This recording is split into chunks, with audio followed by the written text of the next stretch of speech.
The Grenadines. WEFM is SDG.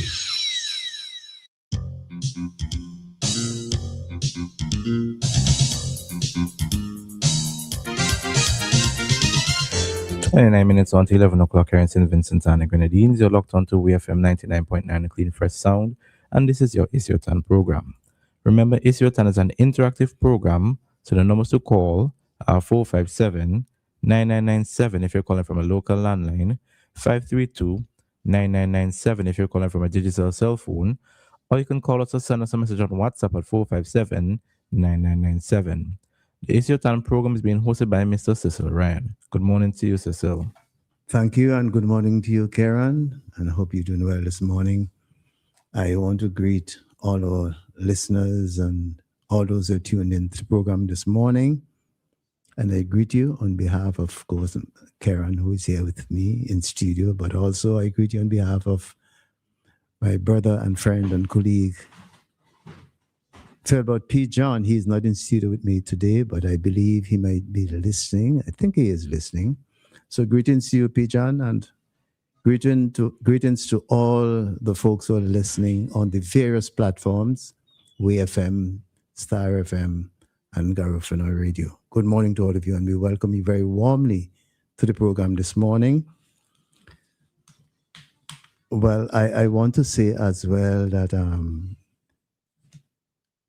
on the program with me this morning will be my colleague and friend and comrade, Lansford Weeks. He's not on yet. He will be on via video link up. And so as soon as he's on, he will greet you, those of you who are listening or on the program at this point in time. Of course, today is June 14, the day on which, well, a few days from now, on Friday coming, we will be putting to rest the remains of our brother and comrade, Renwick Rose. And I just want to let folks who will be willing and able to attend the funeral services will be at the Kingstown Methodist Church. Tributes will be from 10 to 11, and thereafter 11 will be the funeral service, and then on to the cemetery in Kingstown for burial. So for those of you who are listening, there you have it. And I also want to greet you in the name of the other programs, WEFM programs which form part of the WEFM family. All the programs from this afternoon on to the next time, which is really the next Sunday afternoon. Because you have the Monday programs, you have the Tuesday programs, you have the Wednesday, Thursday, Friday, Saturday programs, all exciting programs, and programs that lead talk and music expressions here in St. Vincent and the Grenadines. So we welcome you to all of them when you have a chance. Of course, WEFM is the leading FM station in St. Vincent, of course. And also, like this very program this morning, the premier talk show program in St. Vincent and the Grenadines. We are happy that you've decided to be part of our program this morning. And we invite your listenership, your understanding, if not your agreement. You may find it possible to agree with some of the things we say, but even if you don't, we're happy that you have tuned in and that you'd be able to listen. I want to give a special shout out to a new friend. I'm just going to call part of her name Ish. Good morning to you. I hope you're doing well this morning. And our other friend, Franz, would be happy that you have decided, no, you have not decided, but you have decided, as you have been doing for the longest while, to be an ardent listener to the program. We wish for you to be more than a listener. We wish for you to participate. Call the program or even appear from time to time or all the time, whichever is your choice. Good morning to you. I hope you're having a wonderful day today, and your friend with whom we met last Sunday. So greetings to you. I also want to shout up, as usual, our devoted friends and listeners. Ms. Harold, good morning. Welcome to the program. Hope you're doing well this morning. Brother Bristol, hope you're feeling okay this morning. Brother Mason, greetings and welcome to the program. And that Mason was the Layu Mason. I just want to give a shout out to the other Mason, the one way, way away in California. Good morning and welcome to the program this morning. Also want to shout out all the folks who are in the US, across the US. We hear you and we know that you're listening to WEFM and you're listening to Isiot. We thank you for choosing WEFM and choosing Isiot as your most reliable and exciting radio station here in St. Vincent and the Grenadines.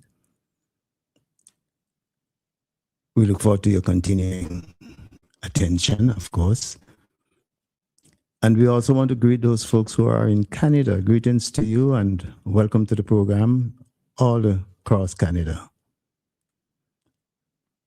And those folks who are on the other side of the Atlantic in the UK and other parts of Europe, greetings and welcome to the program this morning. We give a shout out, of course, to the folks across the Caribbean, from Bermuda in the north to Suriname, Guyana in the south, including, of course, coming back up, Trinidad and Tobago, Grenada, Pitamatic and Carriacou, to Barbados, greetings, and I can't leave out my good friends in the Grenadines. Give a shout out to Lorna. We haven't been in touch for a long time. Hope you're doing well. Saw you dancing to the drum beat not long ago, actually. So greetings, and you're looking well and doing well. So I'm glad about that. Also want to shout out the folks in St. Lucia. Greetings to you. Some of the folks who called 2 weeks ago when we were paying the tribute on the program to Renwick, the departure of Renwick, our friend and colleague. I want to give a shout out especially to my good friend Joseph. Good morning to you. We served together on the Windfresh board. Former Minister of Agriculture and Deputy Prime Minister in St. Lucia, Ezekiel Joseph. Good morning and hope you're doing well this morning. Give a shout out as well to the folks in Dominica. Greetings to you and folks who have become friends of WEFM and Isiot. We greet you very warmly and we welcome you to the WEFM and Isiot family. Greetings to you. Give a shout out as well to folks in Antigua and Barbuda and St. Kitts and Nevis. Greetings, welcome to the program.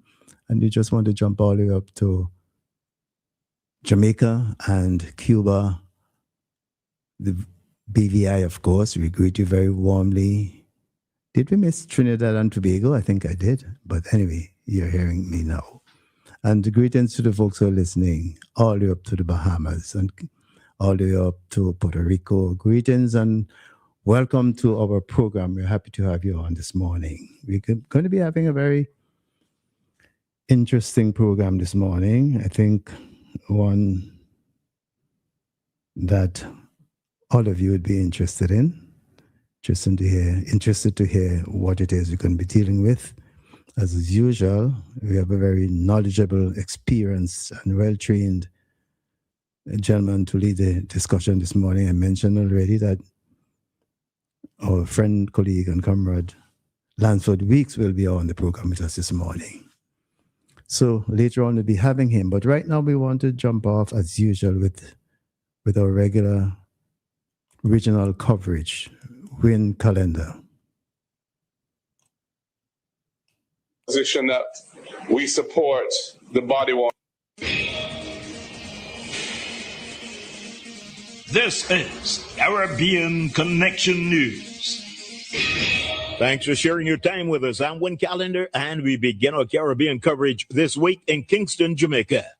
Opposition leader, the Honorable Mark Golden, has again raised concerns about the number of fatal police shootings across the country.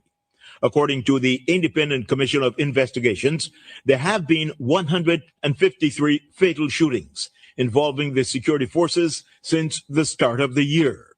14 of these fatalities have been recorded so far in the month of June. What has happened in the last 24 hours plus with 11 police fatal shootings is a concern to us.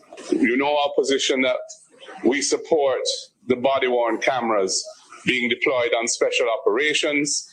I think that we need to find ways of providing an assurance of accountability for the use of extreme force, deadly force by the police. And I think the society is increasingly perturbed that we're seeing this elevated level of police fatal shootings and nothing really apparently in place to assure accountability around it. While addressing Parliament this week, the opposition leader, referencing the zones of special operation, asked what is the continuing purpose of this mechanism after nearly 10 years in some communities with little visible law enforcement presence beyond a checkpoint. He said communities deserve more than an extended legal regime of reduced rights plus increased enforcement powers. News out of Scarborough, Tobago.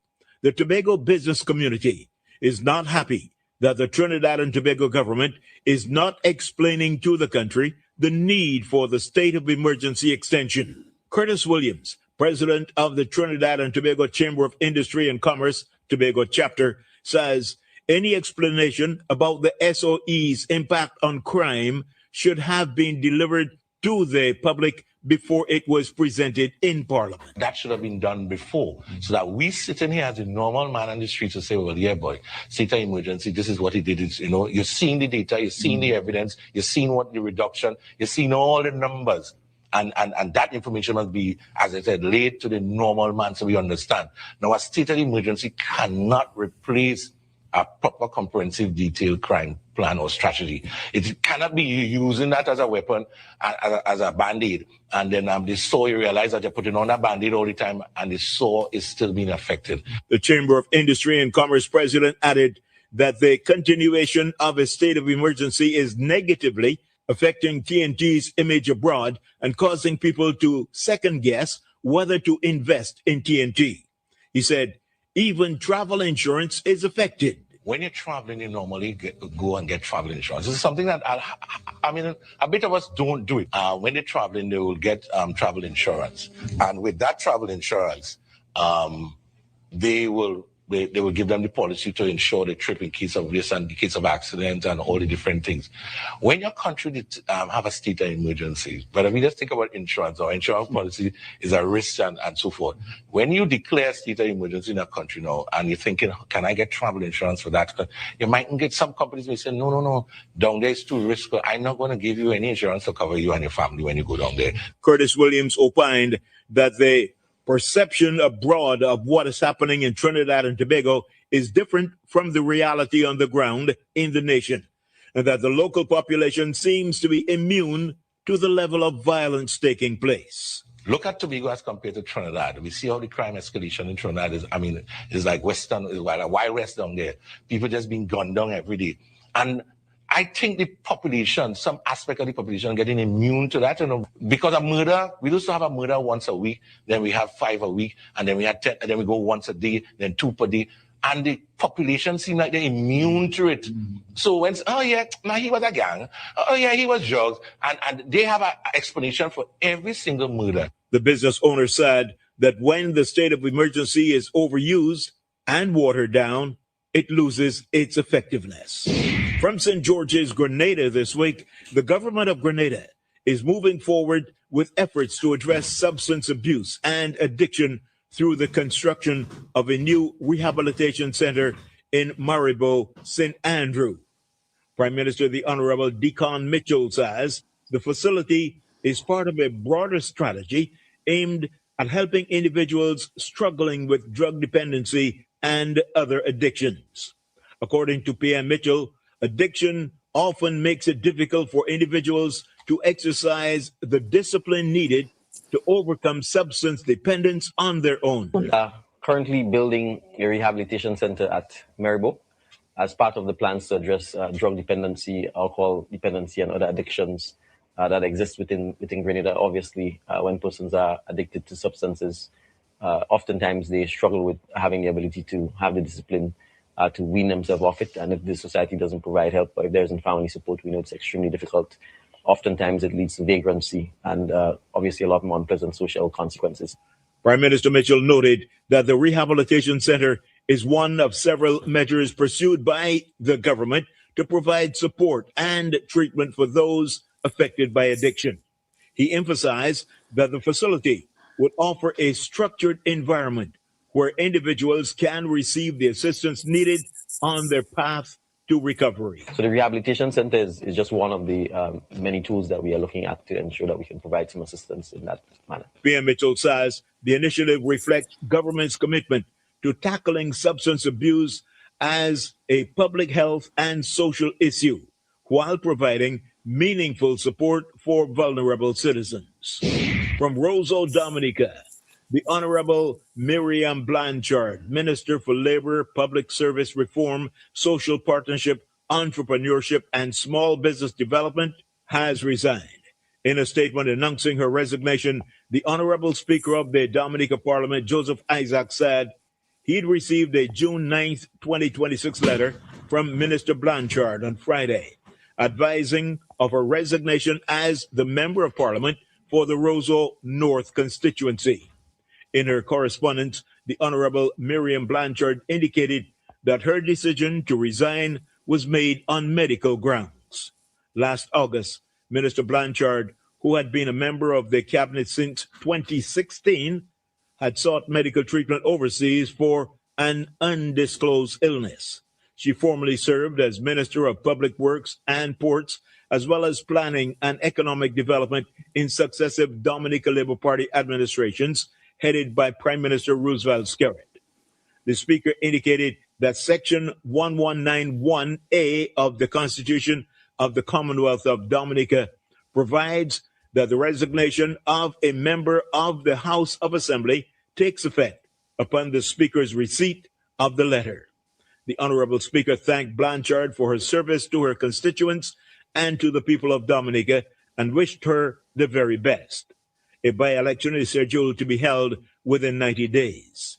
Prime Minister the Honorable Roosevelt Skerrit on Friday, in a statement, said he wanted to express the deepest sentiments of a grateful government and nation to Blanchard for her extraordinary years of service, saying that she had chosen to answer the call to enter public life, choosing to raise her hand and be counted when the country needed selfless service.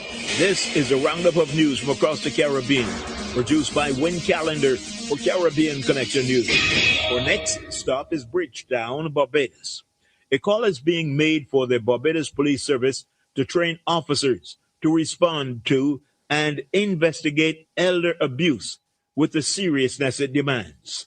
The appeal comes from President of the Barbados Association of Retired Persons, Mrs. Marlon Rice Boyne. Never unwittingly facilitating those who target vulnerable seniors for their property, savings, or estates.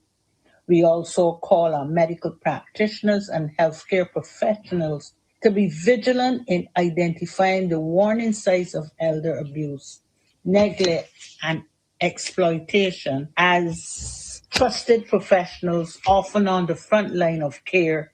They have a critical role to play in documenting concerns, intervening where appropriate, and reporting suspected abuse to help safeguard vulnerable seniors, to seize their assets in life and plunder their estates in death. This is not an antidote. This is abuse. And we will no longer allow it to be swept aside or laughed off. To every elder in Barbados, you are seen, you are valued, and you deserve protection. To every Barbadian, if you see it, say it.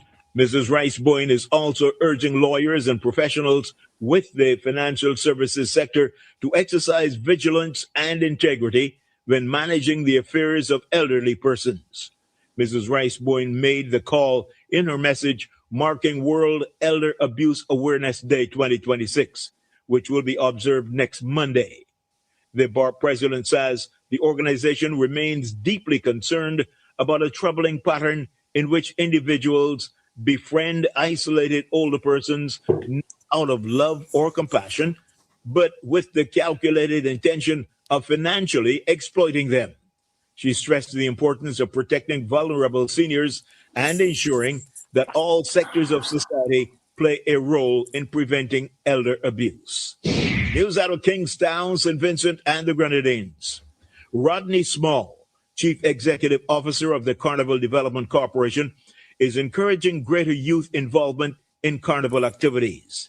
The CDC CEO, who was a guest on WEFM's Issues at Hand, highlighted the importance of engaging the younger generation in all aspects of Vinci Mass.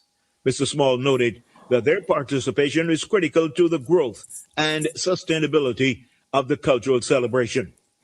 The CDC CEO said more family events should be included in the carnival calendar. This Sunday, we have Junior Panorama Family Circle. I mean, that is also driven by the Yolo Pan movement, a collaboration between the CDC and the Yolo Pan movement.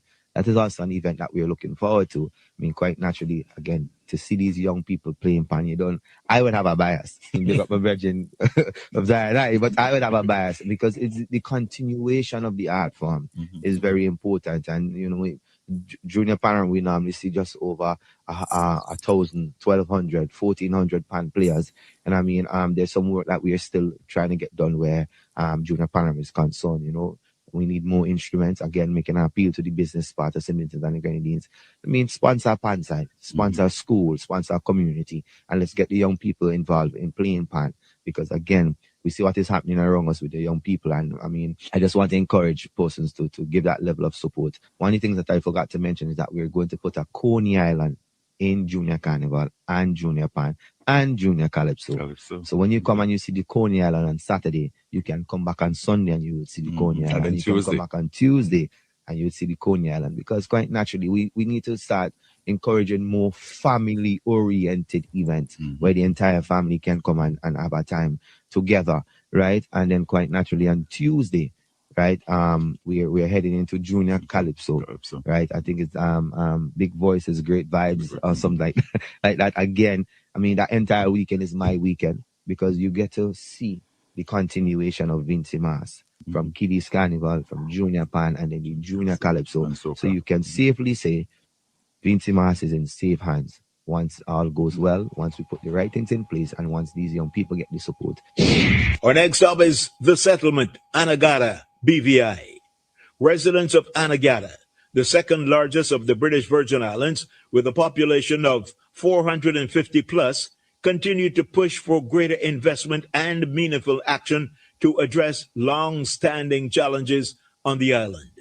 During a public engagement session with residents this week, one resident argued that the island's development has been stalled for too long.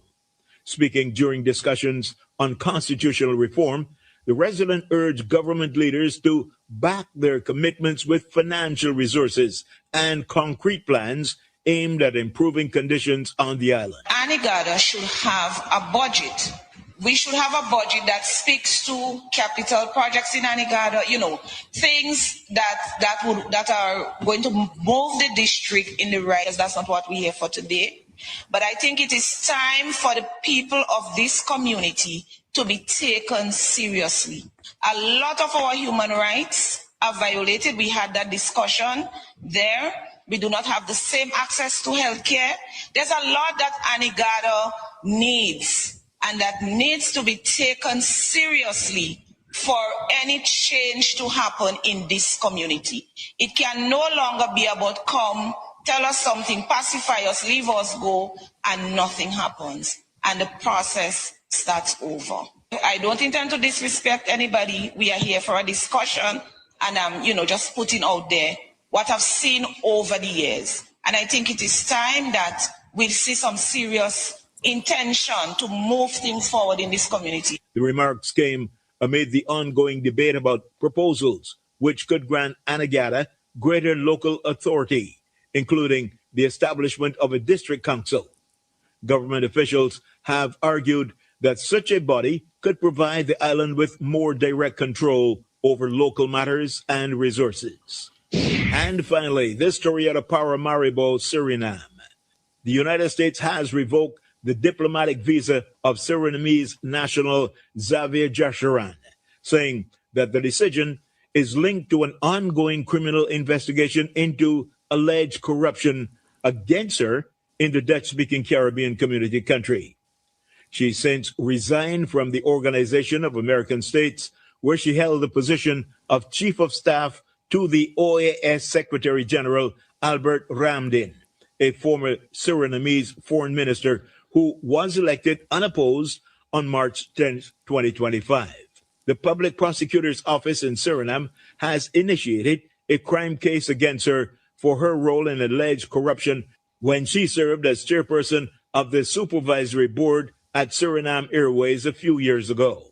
She denied the allegations and has launched an appeal procedure against the charge. Due to the loss of her diplomatic status, Jasharan can no longer lawfully reside in the United States and will therefore have to leave the country. Sources within the OAS confirmed that Jasharan had already decided to step down from her position prior to the revocation of her visa. Her appointment as Chief of Staff is reported to have raised questions because of the ongoing criminal investigation in Suriname. And that is where I leave you this week. For Caribbean Connection News, I am Win Callan. All right. So again, we want to thank Win for providing that comprehensive across the Caribbean coverage of news items, things that he has picked up and reported on that haven't happened across the countries of the Caribbean, from Jamaica down to Suriname. Thank you again, Win. And thank you, Willis, for facilitating the audio sounding. All right, I think now we can welcome, but even before we welcome Lansford, I know he's in the waiting room. I want to just correct a little part of the story on St. Vincent. Win said the voice of our good friend Rodney Small came from issue at hand. Well, that particular insult did not come from issue at hand. I think I picked up the voice of the host, but I don't know for sure, so I can't see. But just to say that Rodney, yes, is a regular caller to this program, a regular voice on this program, but that voice today did not originate here on Issue at Hand. Lansford, good morning and greetings. Welcome to the program. Thank you, Cecil. Good morning to you and all your listeners. Thank you for having me. All right. I hope you are in time to hear that the Win calendar broadcast. Did you hear all of it? Any of it? That's the point when I joined. Okay. Just when you were about to start the broadcast. Okay. Is there anything in particular you wish to comment on?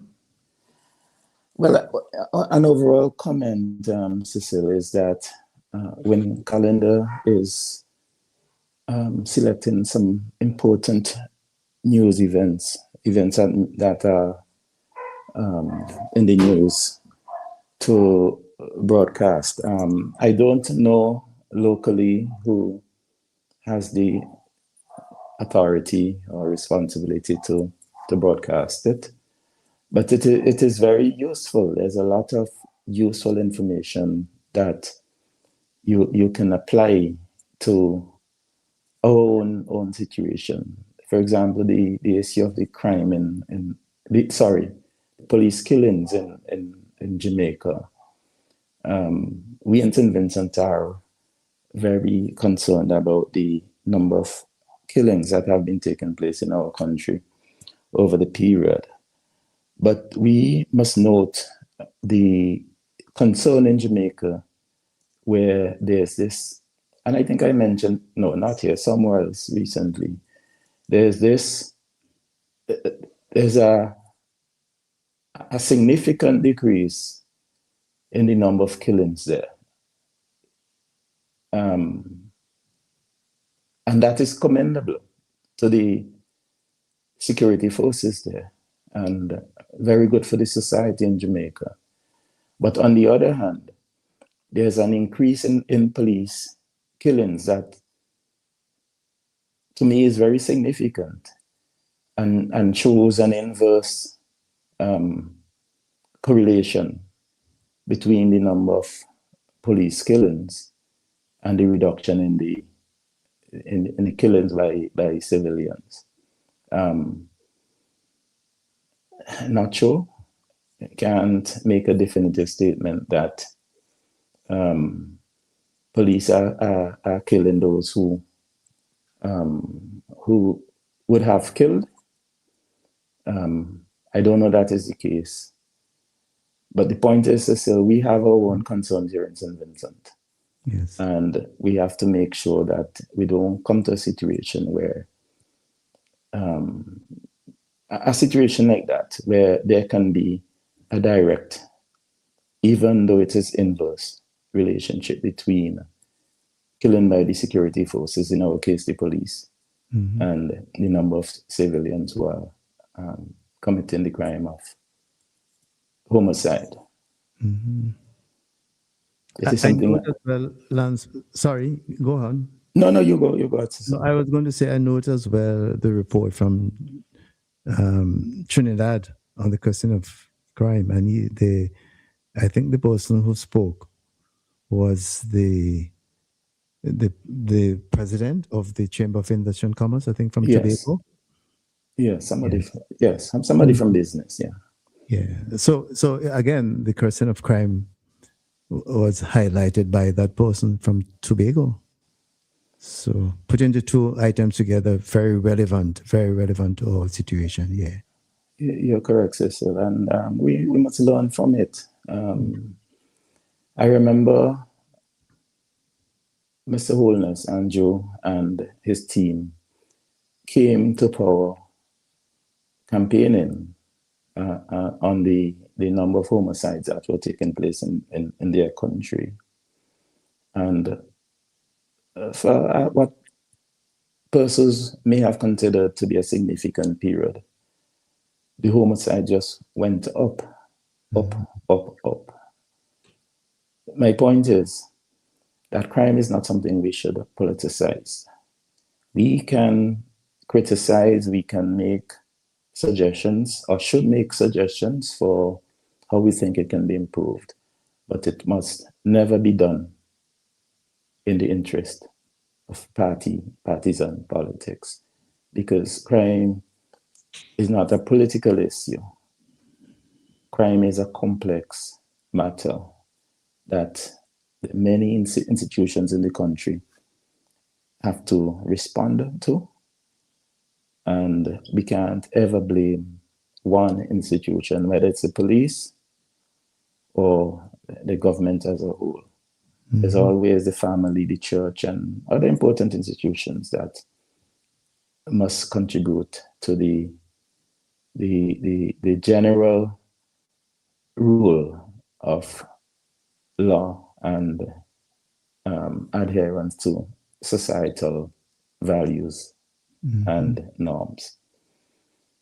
Interestingly enough, the gentleman who was quoted from Tobago, person who was the president of the Chamber of Industry and Commerce, he was raising serious concerns about the effectiveness or lack of the state of emergency in Trinidad and Tobago, because he was saying basically that's one thing, but it's not enough to deal with the situation of crime there, and it has a number of implications for the country as a whole, and of course investments and for the business community. So again, endorsing what you're saying about who to blame, all of us as a people, government, non-government, church, everybody should become involved in trying to lower the level of crime in the country, whatever form the crime takes. Because even there in Trinidad, as the gentleman is saying, it's like normal. Killing is like normal, And we ought not to allow ourselves and our country to come to that state.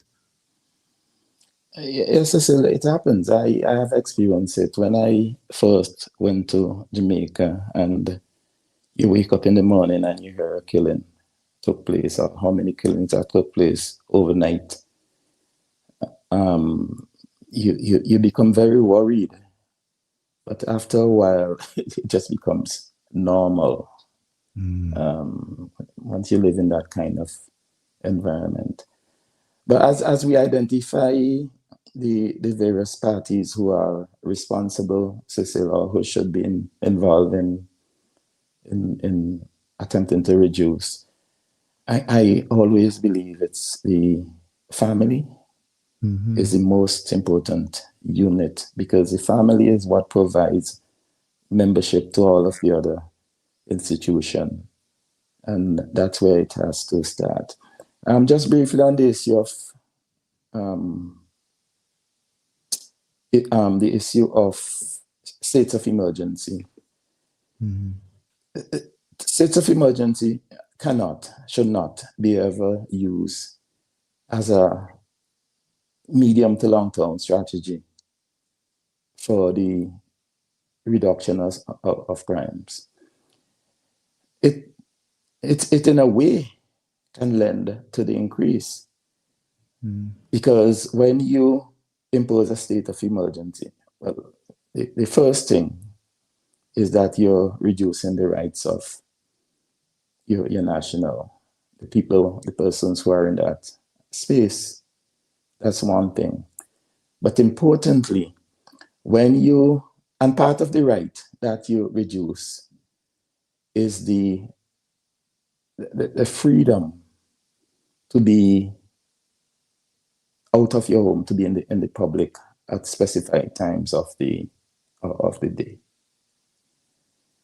Criminals don't obey laws, and therefore, when our rights are restricted from being outside, it provides more space for the criminals to be outside doing their work.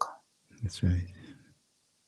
So while you can use a state of emergency for a day, a few days, where you are targeting a particular set of persons to take corrective action, whatever that may be, arresting, searching, where you have good cause for doing so.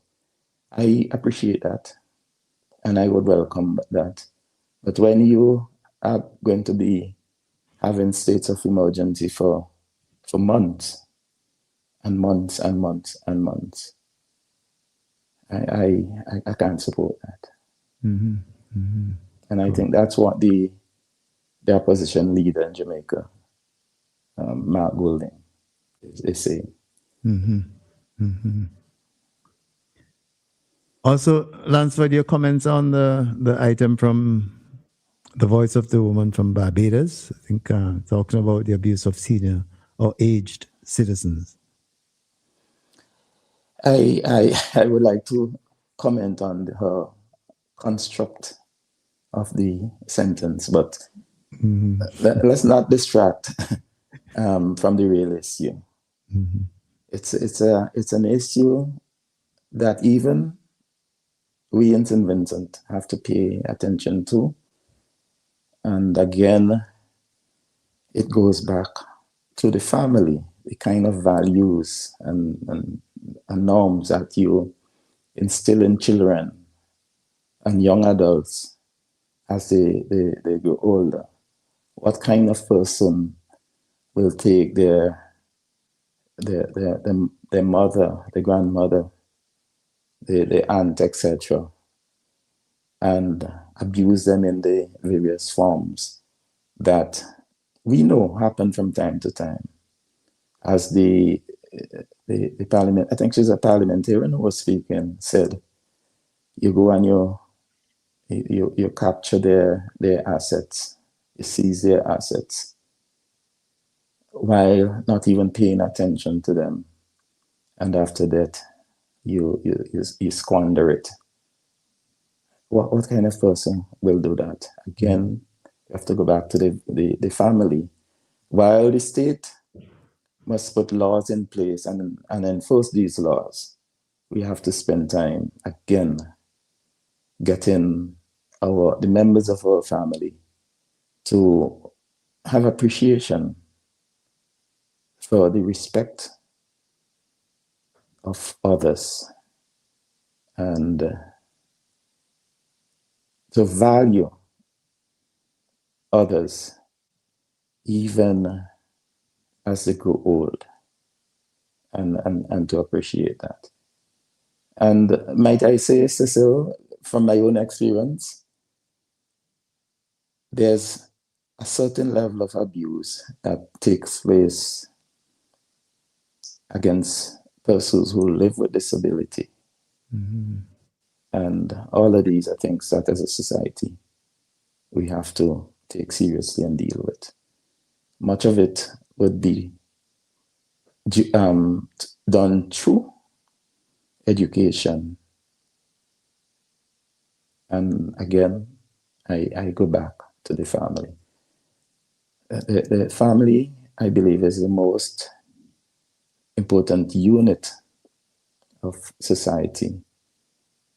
And while we pay attention to the schools and the church and the others, we must always focus on the family.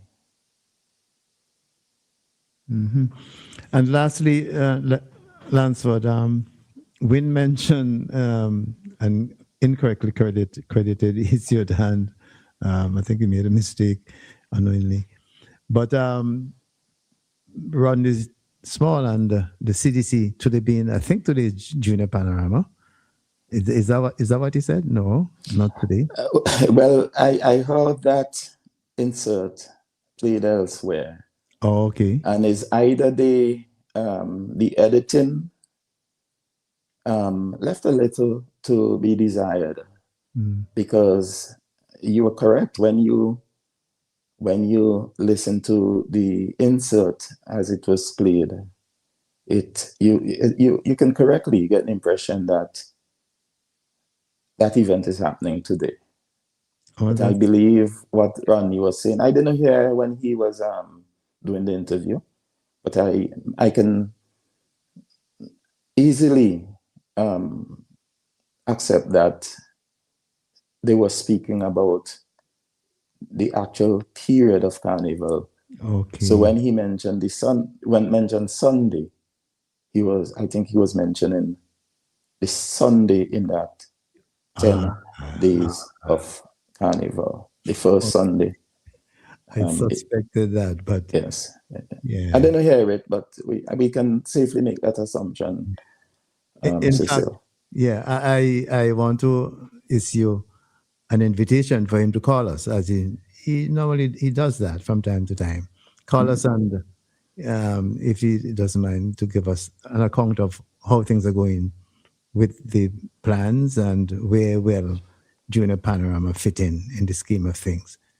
So Rodney, or those of you, or somebody might be listening and hearing me inviting Rodney to call us on the program, 457-9997, and just give us a quick update on how things are going and where does Junior Panorama and Junior Calypso fit in your schedule. Cecil, just maybe you might want to note that Ronnie, as usual, on a day like today would be very busy. But from experience, we've seen where... You just hold a minute, somebody's calling. I don't know if it's him. Could well be him. Let's see. Good morning. Welcome to the program. Good morning, Mr. Ryan. This is Rodney. This is Kwame speaking on a very important subject matter that I would like to make a contribution from, because I think you don't want to call back. Social Listen to me. Do you want to call back a bit later, in as much as we're talking about Carnival? And I've invited Rodney to call us. So okay, I'll wait. Hold back and we'll come in later on. All right? Thanks. Yes, Lansford, go ahead.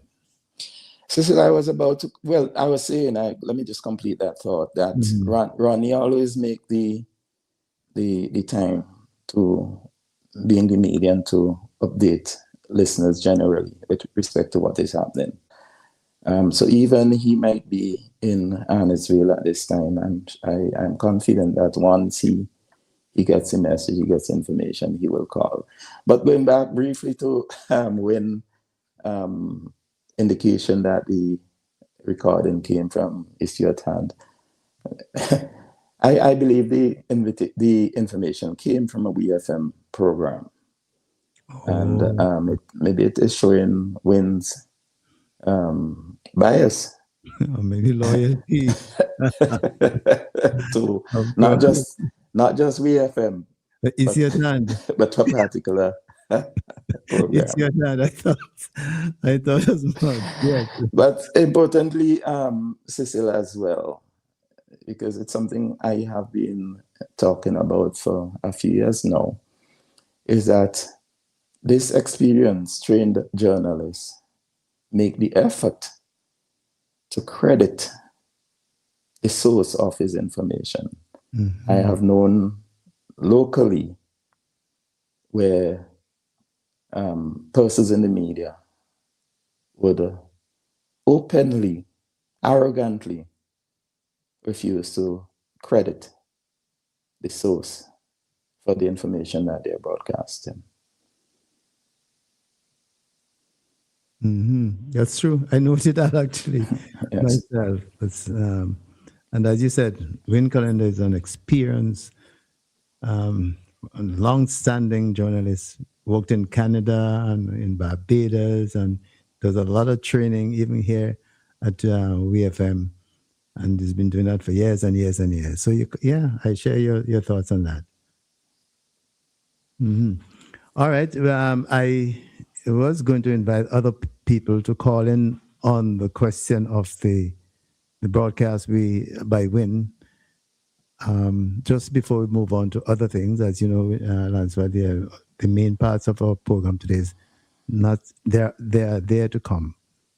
So if there's anyone listening who wishes to call and comment and ask questions of the contribution by Win Calendar, the broadcast, please do so now. 457-9997 is the number to call if you wish to make a comment on any of the programs that he reported on. Cecil, as you wait on the call and Yes, you can interrupt me once a call comes in. Yes. A number of persons directly and indirectly voice their opinion about last week's programs where they thought there may have been an attempt to attack me personally. I just want to say to all our listeners today that I am good with any criticism, any personal attack. I've always said to those who are close to me that once you come in to the media and you criticize, you must be expected to be criticized also. They're fair criticism, but we know that some people do not have the discipline and what it takes to understand what is fair criticism. So when a man names himself Mr. Facts, it says a lot about his personality and what he thinks about himself. Those of you who are listening, I don't have to go further. Just imagine a man who named himself Mr. Facts, then have the discipline to wait on others to recognize him in that way. You know, so I leave that one day. Mm-hmm. And with respect to the other criticisms, I, in the past, have said to persons who are older than me, and repeat the phrase that I've heard since I'm a child. I respect those who are older than me, but there was this phrase I heard in the village. If you're not too old to bend down, I will not be too young to peep up under you. You've heard it in the different versions. Mm-hmm. And while it may sound vulgar, that statement is not intended, in my opinion, to be vulgar. It's, to me, the intention is to get persons to be responsible and to mind what they say to others. Because when you start pointing one finger, there's several that are pointing back at you. And all of us have personal issues that we need to, and I'm not, in my statement here is not an admission of the attempts to discredit me are factual. All I am saying, as you get older, you ought to become more responsible in all that you do, including your speech. And especially when you are concerned about the breakdown in societal norms that are taking place, you have to be responsible. You can't have a temper that prevents you from listening to others when they're speaking. You can't have the thought that every time you respond to somebody, rather than respond to what they're talking about, your response is to discredit them. And if those who study communication would understand fully why that is done, it attack your credibility so that what you are saying will not hold. Persons will look at your credibility rather than what you have said. And in turn, their version, their side of their opinion would be accepted. I don't necessarily have to do that.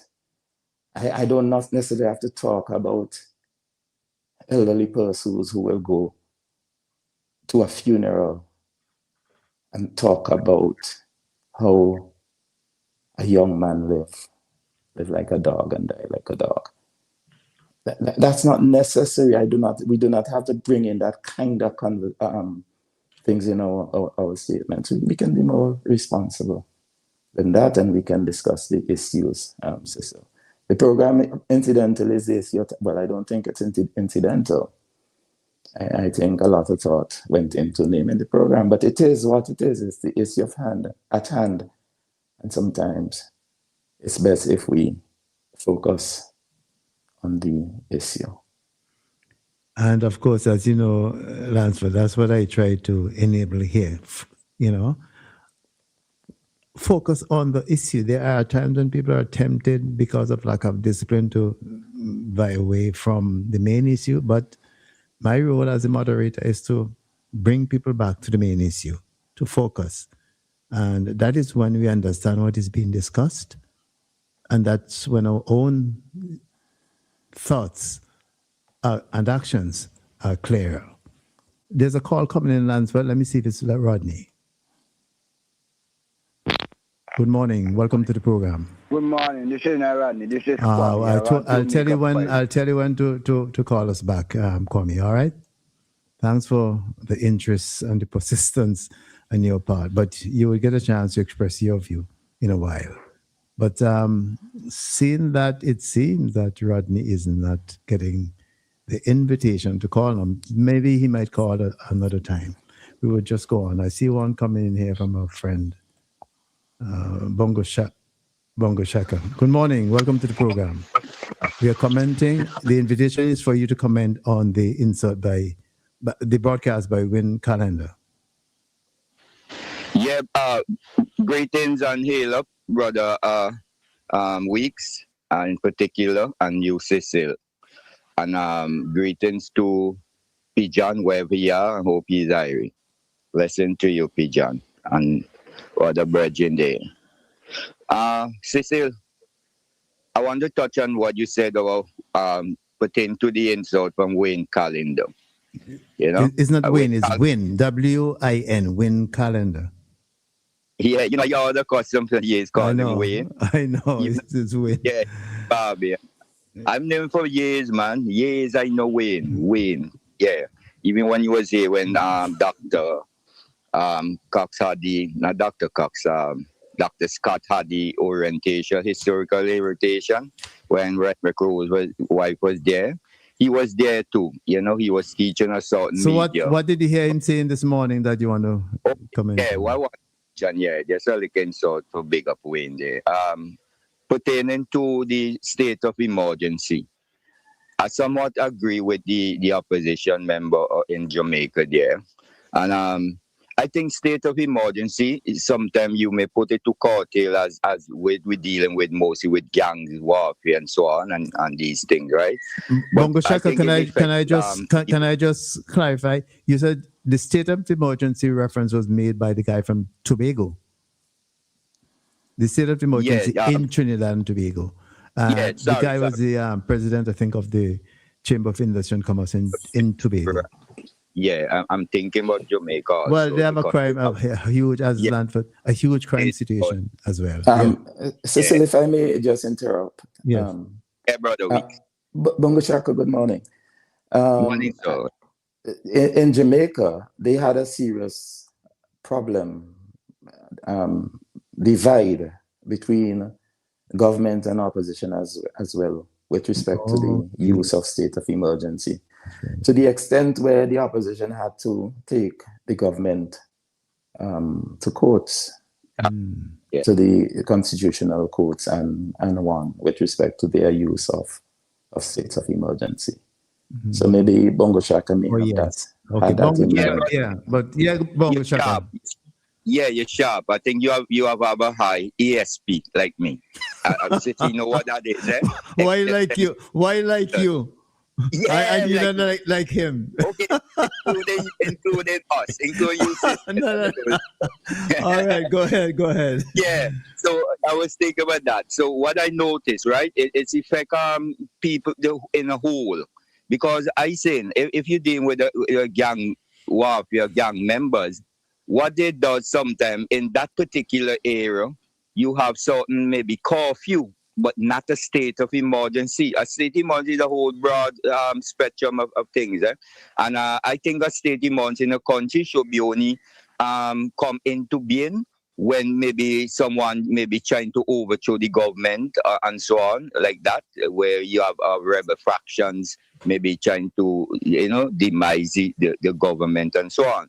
But it affects people in general, because when I was there in Jamaica in 89 living, sometimes you go in Kingston, you see these armored vehicles, I fight in some war zone. When I find out there's some part in Kingston, Brother Weeks, that they just have a state emergency, like a curfew in that particular area. So if you live there, you have to show particular IDs and pass to go in and out.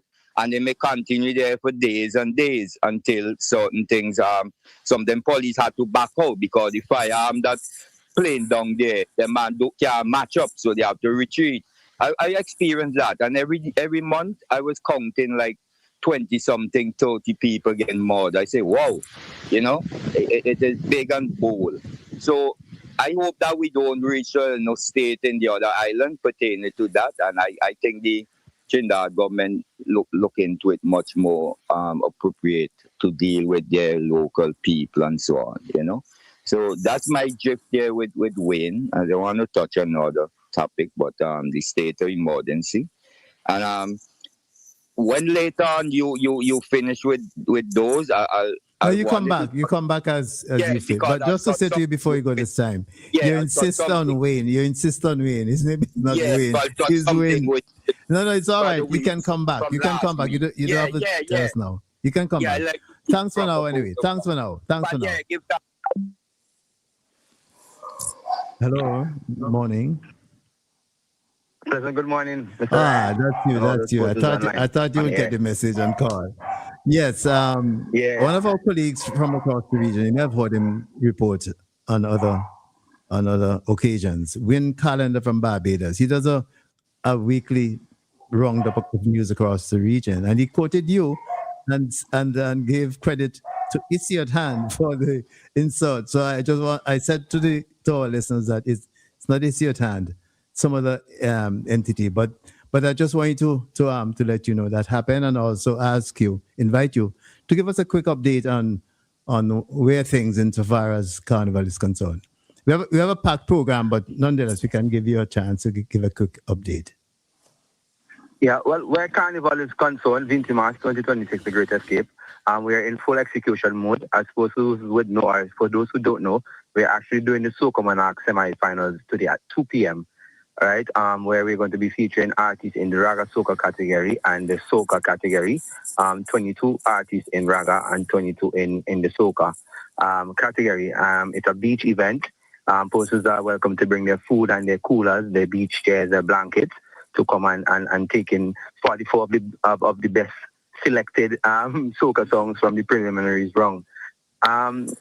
So outside of that, we are just basically in preparation mode of executing the full 10 days of Carnival from a CDC standpoint, which start on the 26th of June, which will start with Fantastic Friday, which is also the Calypso semifinals and the grand opening of our 10 days.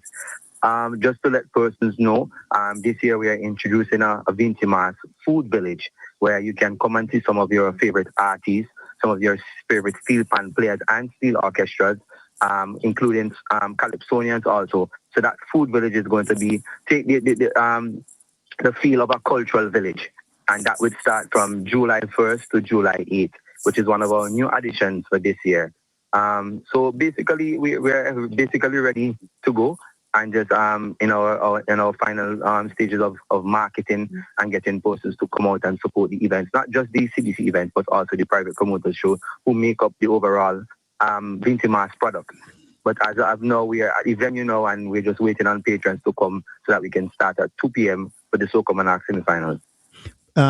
Rodney, particular reference in the insert was made to Junior Panorama and Junior Calypso thing. You had responded to those two items. Can you give us a little bit more about when and where these activities will take place? Right. So Junior Panorama is on the 28th of June at the Victoria Park. It is called Family Circle because we're going to be pushing, the family packages, because when you look at Junior Pan, there's a lot of young children playing, a lot of kids who are going to be there. So we're going to create an atmosphere where the entire family can come and support.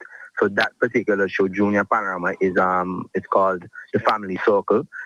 We have approximately 11 steel orchestra as of now, both in the school category and in the community category. That event will start at 2 p.m. also. And then on June 30th, we have the Junior Calypso and Soca competition, which will be held at Victoria Park, which will start at 4 p.m. And we have just about 21 persons going into the finals from different schools in and around Kingston and the outskirts of the country, which would also be a very exciting show. There's some great songs coming out from the juniors, so we're expecting a good show, which would also start from 4 p.m. at Victoria Park. Mm-hmm. My colleague Lansford Weeks is on the program as well via video. Lansford, any question to Rodney? Thank you, Cecil. Morning, Rodney. Good morning. Good morning. Yes, I don't know if you would take it as a criticism, but it's more of an inquiry and expressing an opinion with respect to the Coney Island. For years now, I've been voicing the opinion that sometimes we introduce activities that diminish the main item to the background. I have noted, I have experienced it in the past where the Coney Island or some similar setup was in the park, and it is at the back of the stage, that lower end of the park, behind the stage. And in as much as Pan and Junior Mass, etc., are the main events here, I hope it's not a situation where these, for example, the Coney Island that you're talking about now can become a distraction. And rather than getting the young persons, yes, it might be the Coney Island that is bringing them out and enhancing the crowd, increasing the crowd. But we always have to be careful that we do not create a situation where the main item, where you want your objective, is to ensure that the tradition grows and remain with us for a long time. That the Coney Island does not take away from the attention given. Yeah, That's Ron. something that we paid very close attention to. And you're so correct. I mean, we've got these comments from before. So what we plan to do is that we're going to do the Coney Island in intervals. So I don't know where Junior Carnival, which we normally call Kiddies Carnival, there's normally some gaps between the bands come on stage, because Kiddies Carnival is a first come first serve according to what time the bands come now. So in between those slots, we're going to encourage persons to partake in the Coney Island. Now, the Coney Island would start before the actual competition. And when the competition starts, then we're going to cease. And then while we wait on the other band, then we open it back up. So, I mean, we went back to the drawing board where that is concerned, and you're completely correct. But it is really an attraction to get more persons to come to the park. But we definitely have to manage it so it does not take away from the actual event or the actual competition. Thanks, Rodney. I All right, agree. Rodney. Any other quick piece of message you want to give before you about the carnival activities? Carnival. Yes.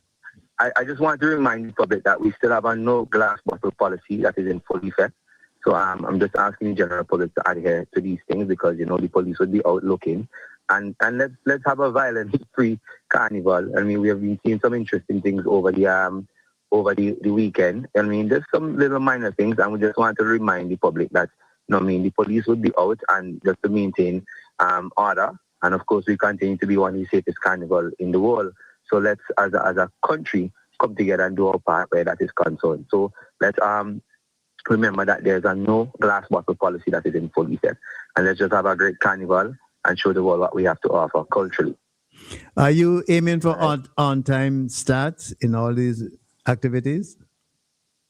Most definitely, because one of the things that we did, one of the strategies that we implemented is that we're going to have a lot of different pre-shows leading into the event. So if we're starting an event at 2, we're saying gates open at 12, and the pre-shows would start at 1 and then go. The pre-show would last approximately about 45 minutes, so we can have our early start from 2 o'clock. The only thing that would avoid that is quite naturally the weather conditions. But without that, eliminating that, we would be starting on time. Mm-hmm. How about things such as parking? Well, for event in the Victoria Park. Well, yeah, in the park.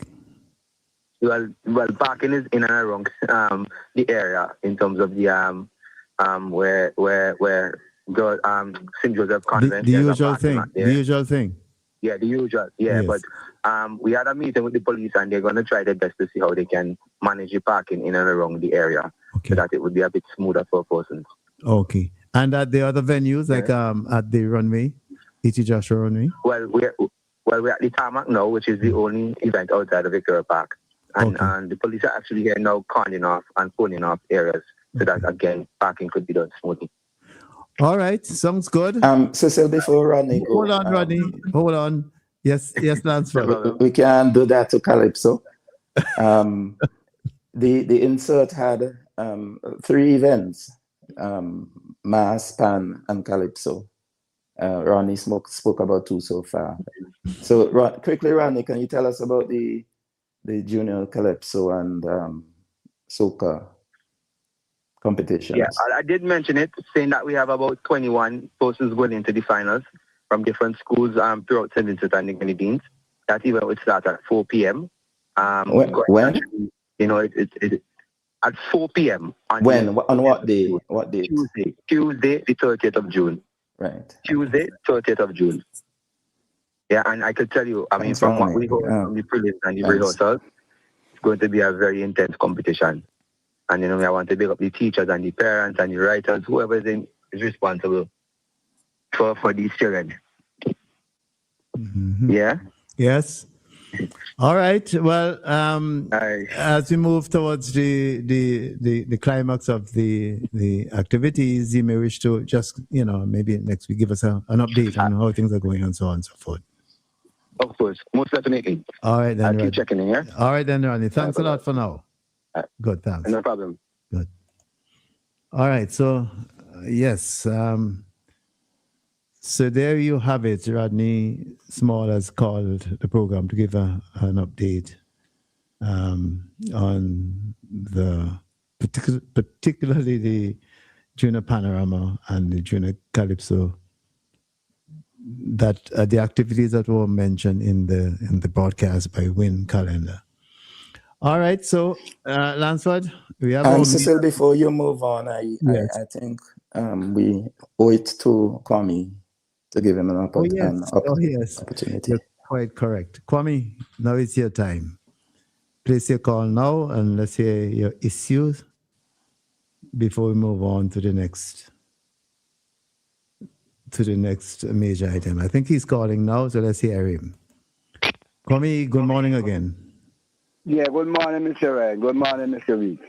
Morning, Kwame. Making a point that the family is important and draining the family.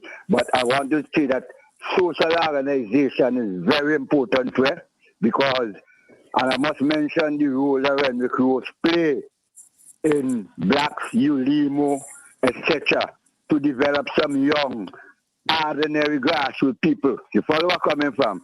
That they could make brilliant contribution because of his inspiration.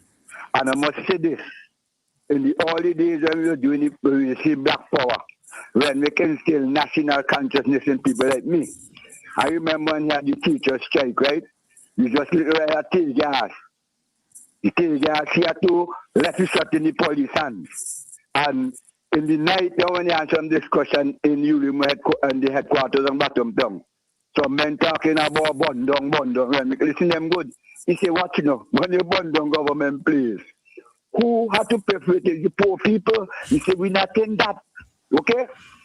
And two occasions, I was in Trinidad. One time in Trinidad in Woodford Square, conversing. You know, Woodford Square is a high place. Not like argument like you make your point, you make your point. When the discussion ended up, 3 of us was there. One the guy asked me, what are you doing in UE? Why you studying UE? I say, UE? I never even said I go secondary school, much less UE. You know the next question? You know Renwick? I tell him, yeah. Okay. Who else you know down here? Who you know down here? I tell him, you are, and another guy called Atiba, who used to be at the bank from Trinidad, but used to be around ULIMO and associated in the bank. The fella watched me. The grassroots man who was there. He should be the grassroots man. He watched the fella. He said, he's one of you, Next thing the man asked me, where you staying? I tell him they beat him. You know the man, the beat him too high for you. He carried me, we went and buy the place, we went and buy food to eat and thing. Well, that time I was pushing a rasta. So I tell him I was vegetarian, so we buy corn and thing and we eat and we went and movie thing and came in a proper place in Duncan Street. The other time I was in Antigua, in Franca yard with the reason. He come in and he stand up, he watch, he listen to the conversation. The question, what you? I say you, I never even say one secondary school. Much yet. He say, you know when we close? I tell him, yeah. Then he thinks, look Hector them over there. Okay? Then he asked me to stay and I tell him, he said, man, you can't stay in guest house, and he helped me out, give me a nice place. Even when he been down here the other day before he died, he was telling me about the house on Market Street, and his brother died in another house. I just making that point to show you the importance of social organization, because some of us who might be rebellious and we probably might not have the understanding the level we are, and sometimes they outcast we. But these non-geo institution that help to build characters because sometimes some youth see knocking the thing that the wayward and the bad, it's just resistance in them and the proper guide. I say this to make a point. You have an issue with a social organization that I contribute immensely to. And it appeared to me that certain people, because of their social position in society, will abuse people like me. And when you talk to say, man, how I could bring down all this equipment and I don't know what happened to them. How you could get in how I could carry you in my WINFA. And instead of all your cooperative, me say you could bring project to maintain the place. They ask all you WINFA, they call the place. And each time I talk to the guy, he behaving like if I want to fight him. He going to tell them people, I been threatened by me. If you threatened by me, you could only feel threatened to somebody if you know you hurt them. And I'm saying this, that we people in society who talking about crime and trying to this and that. Certain time, people in better and social position, the attitude towards certain people just stimulate crime because you have a friend, if my friend is dead, he might have looked to attack me because the guy figure as a grassroots man, I come from nowhere and he could do more with you are and everybody will believe I wrong. But people who know me will know Kwame is a very disciplined man. Thanks to Henrik, thanks to Jim Mulroney, thanks to Ulimo. Okay, Mr. Ryan? And these things we must pay attention to. Crime does just generate in our farm. And certain people just push certain people because of certain class position in society. And then if either guy didn't conscious and want to know, look on how I want to see the youth and them see me when I pass. I could get in numerous trouble with these kind of people in social organizations. All right, Kwame. Yeah, that's the point you wanted to make. liability. That's the point you wanted to make. Yeah. That is the point you wanted to make, right? Yeah, that's the point I want to make. All right, then. I And think we you made must it be well. I think you careful made in it very society. well. Thank you very Okay, much. thank you, You made Mr. it very well. All right, then. Thanks. All right, Lansford, that's about it for this section. Just want to let our listeners, or remind our listeners, in fact, I have to tell our listeners, because I didn't mention it before, that our main discussion area for today, we want to look at the memorandum of understanding that our government has signed recently with the Wallport Holdings.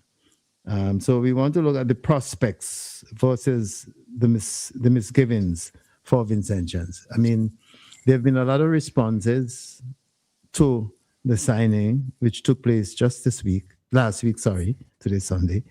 And we want to look back at some of the reactions and look at what it means for Vincentians, as was said during the signing ceremony by Prime Minister Friday, Minister Shallow, and the gentleman himself, Mr.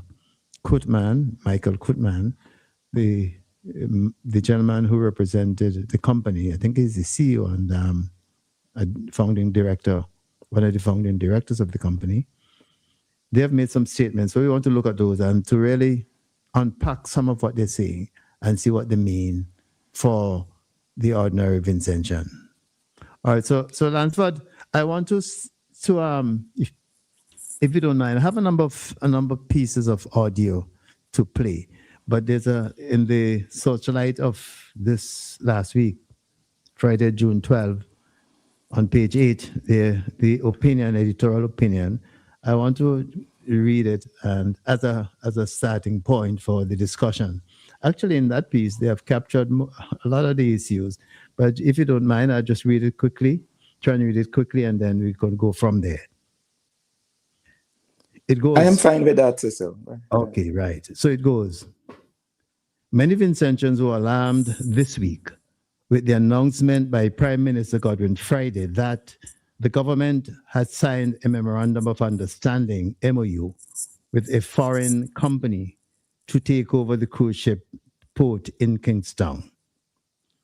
The announcement caught many by surprise, since this had not been among the stated promises made during the New Democratic Party's election campaign of 2025.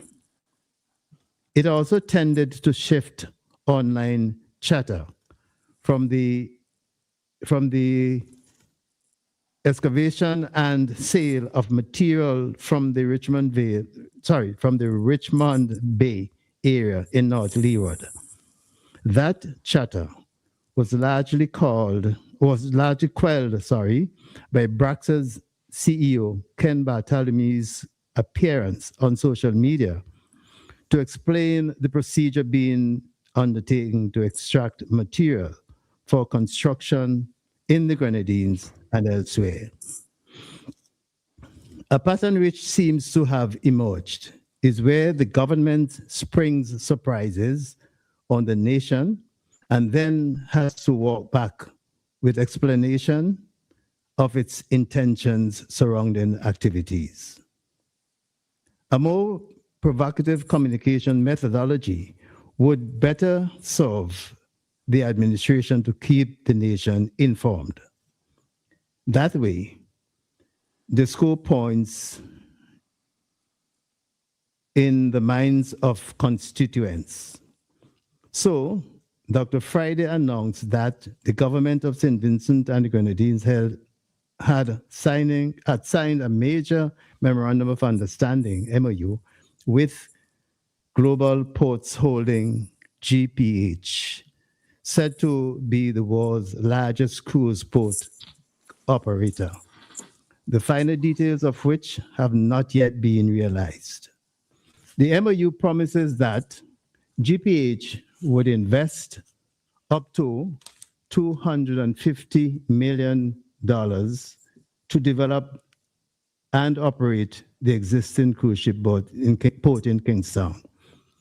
As part of this 30-year agreement, we are told the government of St. Vincent and the Grenadines retains ownership of the port as a landlord, with GPH managing the cruise facilities. It proposes significant upgrades and expansions with the intention of increasing tourism capacity and maritime trade. Okay. As such, this investment will operate alongside the newly opened Modern Kingstown Port and the older SVG Modern Port Operations Company.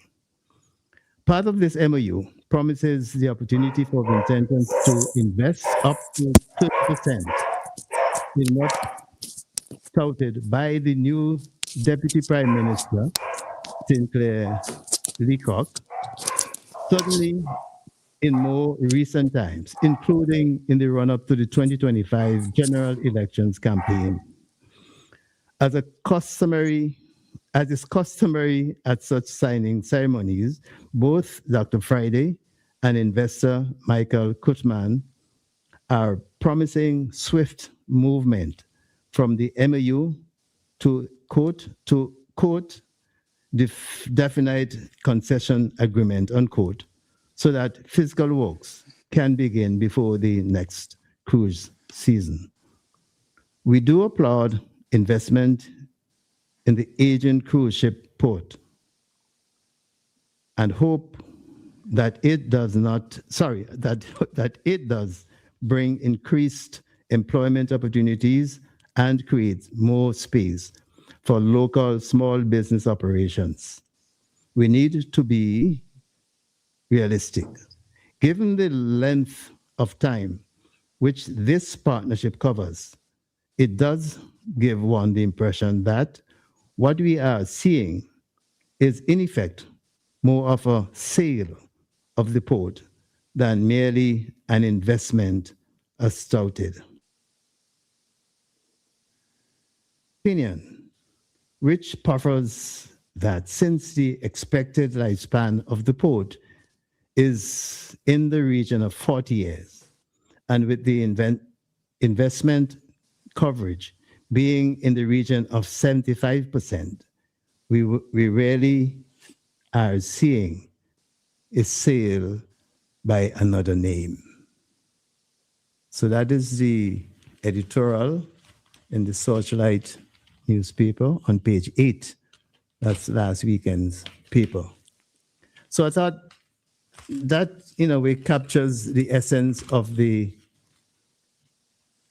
MOU and concerns that are being raised in the public. Lansford, I also have some audio clips. I don't know if you want me to hold off on the audio clip and then just from what was mentioned in the Searchlight editorial. Should we just go on that, or you want? Because I have some clips to play. Cecil, I think it might be it can be useful if you continue with the information you're sharing and we discuss sometime afterwards. All right. So the first one I have, the audio clip, is by Dr. Friday himself, Prime Minister Friday himself. So I'll play it, if not all, certain parts of it. About to sign contemplates a phased development program totaling approximately 225 million EC dollars. Phase 1 will be an investment of up to 75 million EC dollars. And it includes the modernization and improvement of cruise terminal facilities in Kingstown, the creation of enhanced public and commercial spaces, supporting infrastructure upgrades throughout the port area, investments aimed at strengthening the shore excursion activities and improving visitor experience to make people want to come back to St. Vincent and the Grenadines again and again.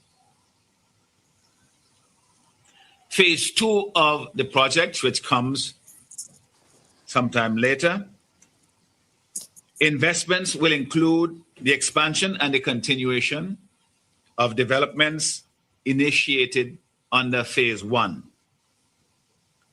It will include marine and berthing infrastructure improvements, further accessibility enhancements, the reconfiguration of the parking and transportation system serving the cruise port areas, additional investments to support future growth in cruise tourism. Also, one of the most important features, and a very important for us, of this memorandum of understanding is its commitment to local participation. That is local involvement in employment at the very highest levels, local involvement in the investments. A special purpose vehicle will be established to allow Vincentian nationals to hold up to 30% ownership in the port operating company. This means Vincentians will have an opportunity to benefit indirectly from the increased economic activity that will naturally follow such a major investment with such a dynamic and reputable partner. And also to participate directly in the ownership and success of the enterprise. The bigger it grows, the more benefit we will derive indirectly and directly from this enterprise. The government will also have representation on the board of directors, ensuring transparency, oversight, and ongoing engagement on behalf of the people of St. Vincent and the Grenadines. Importantly, what is the economic and potential economic impact of this undertaking? The proposed investments are expected to create jobs during the construction phase and as a result of the expanded operations of the cruise port facility. It will increase the number of passengers and will create opportunities, lots more opportunities for taxi operators, tour guides, vendors, retailers, restaurants, cultural artists, small businesses, so many other activities that we may not even be able to contemplate at this time. In sum, the expanded activities from these investments will be putting more money directly back into people's pockets in this country. It will also enhance port facilities that will strengthen Kingstown and St. Vincent and the Grenadines as a cruise destination and support broader economic growth throughout the country. It will be our duty and obligation to ensure that those expanded and spin-off activities are many and far-reaching throughout this country. The development also aligns with the government's vision of creating sustainable economic opportunities while modernizing critical national infrastructure, using not more government borrowing and added government debt.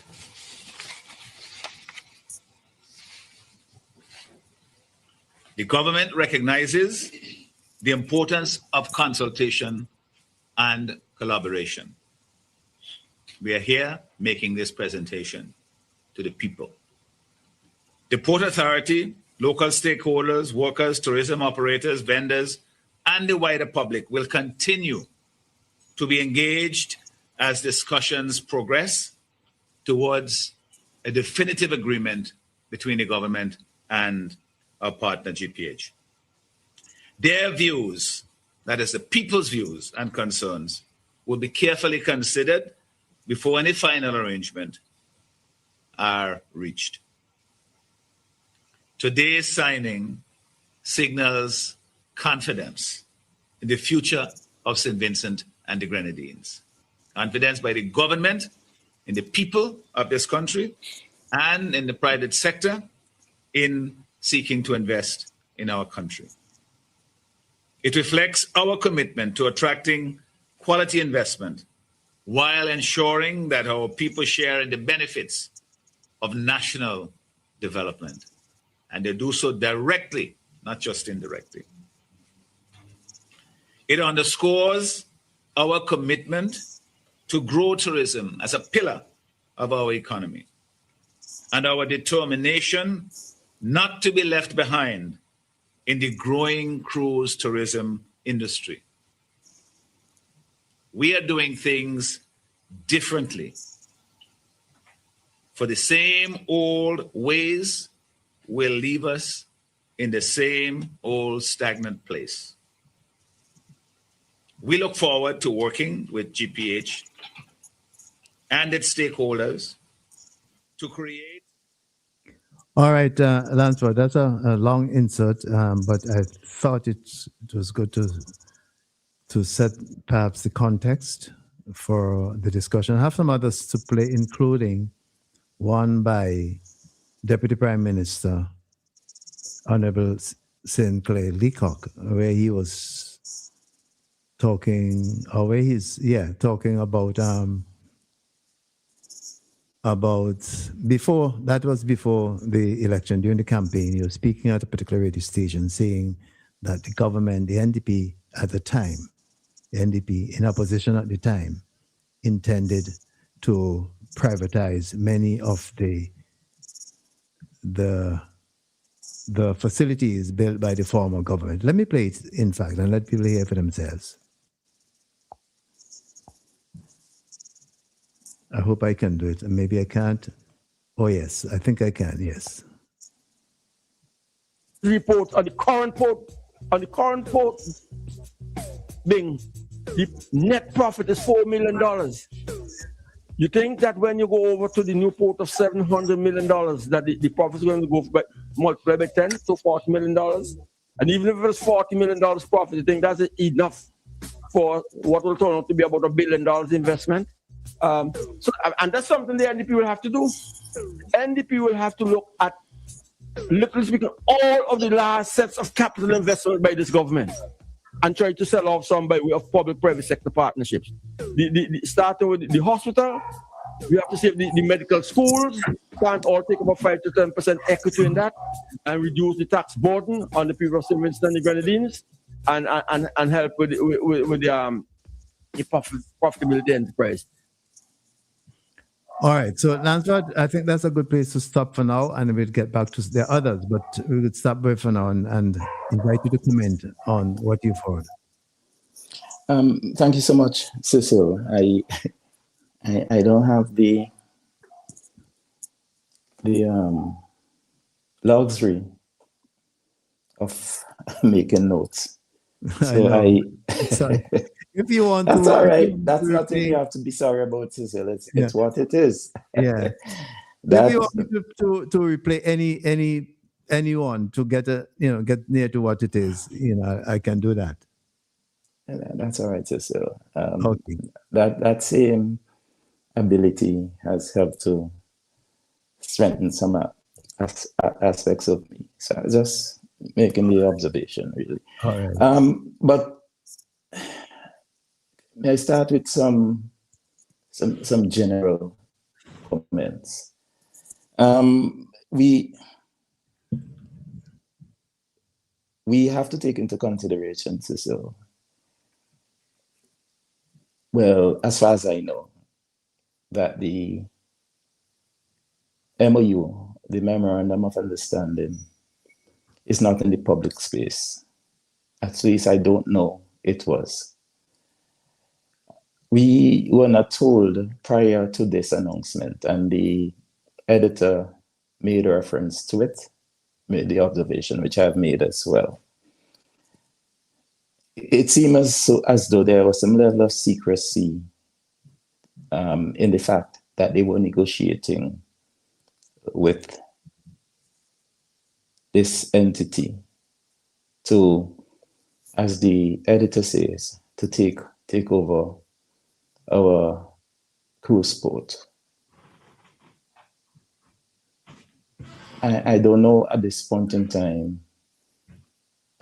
what is considered to be our cruise port. I say that because I know the previous administration had as their policy, including the old berth as part of the cruise ship facility. So I don't know if if the discussions that are ongoing contemplate including that as well. So I repeat, we do not have the MOU. I was trying to do that, but I could make it. Hi, Lancelot. Yeah, okay. Sorry about that. I was getting assistance from Kieran to do an operation here. So yeah. That's all right.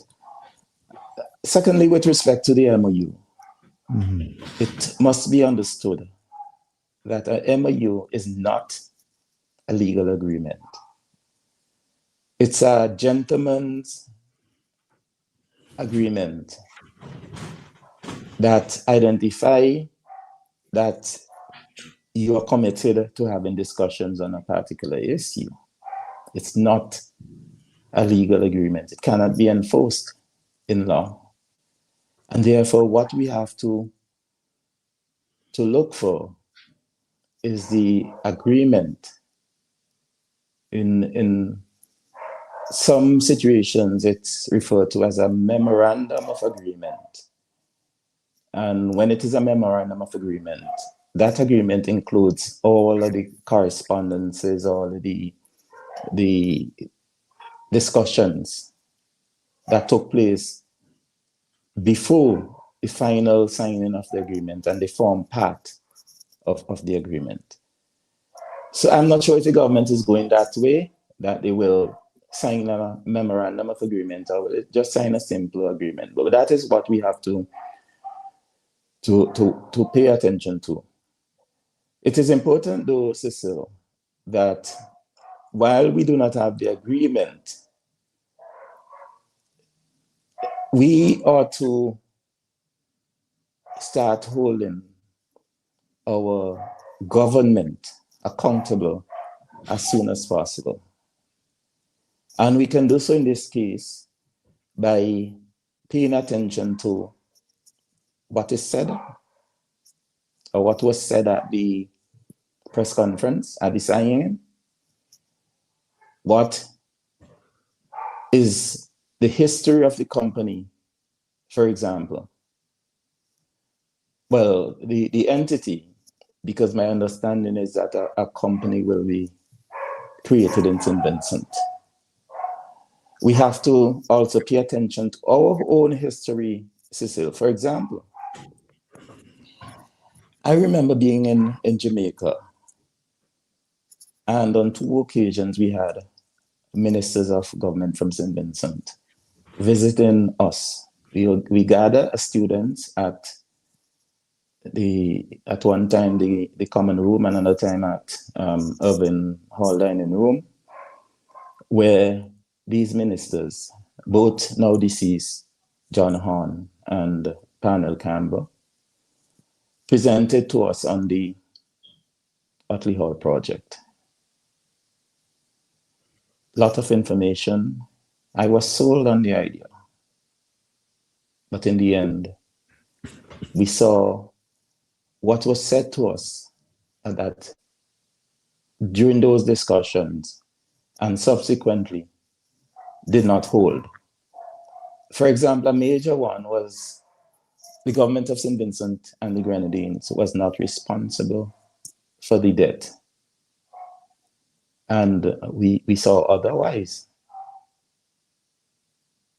At that time, a member of the government indicated that he was prepared to sue Vincent Beach for making that statement. And you see, that's the thing.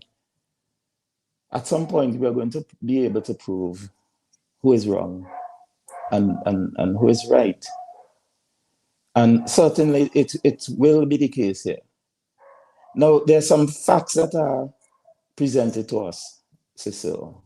For example, if we start with the level of investment, we're hearing from one speaker $225,000. We're hearing from another speaker $250,000. Millions? Million. Thanks, Cecil. Thanks for the correction. 225 million, 250 million. And we're hearing from the gentleman from Global Ports Holding, GPH, that much more than that can be invested. One of the features of Dr. Friday's presentation, Cecil, and I referred to it here last week, there's always a lot of fluff when Dr. Friday speaks. He speaks in general terms. So he talks about benefits to certain stakeholders, but we have no idea the level of benefit that these persons are going to experience and how many of them are going to experience this benefit. And if we were to do the comparison of our most recent Prime Minister before Dr. Friday, for example, when he spoke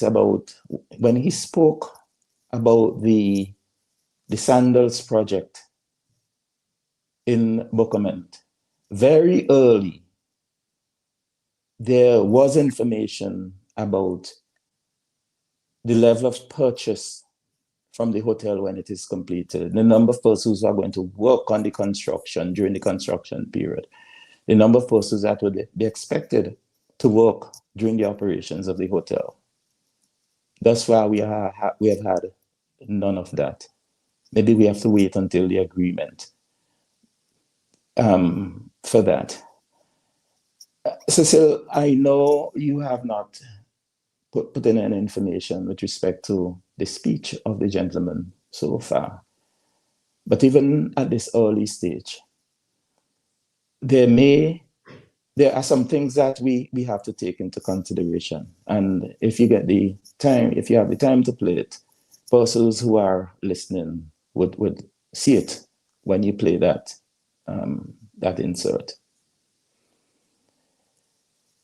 Dr. Friday speaks about investment in the port operations, as well as investment in benefiting from the cruise ship operations. So on one hand, he's suggesting that he will make available shares in the port operating company. So it's not only the cruise ship operations we are seeking to privatize. Based on the policy announcement by Dr. Friday, we will be, to some extent, privatizing the port as well. But I said we can make the comparison with the gentleman from GPH. He also indicated that he's going to provide the opportunity for Vincentians to have shares in the cruise ship, what he referred to as the concession, the concession company. Is this for real?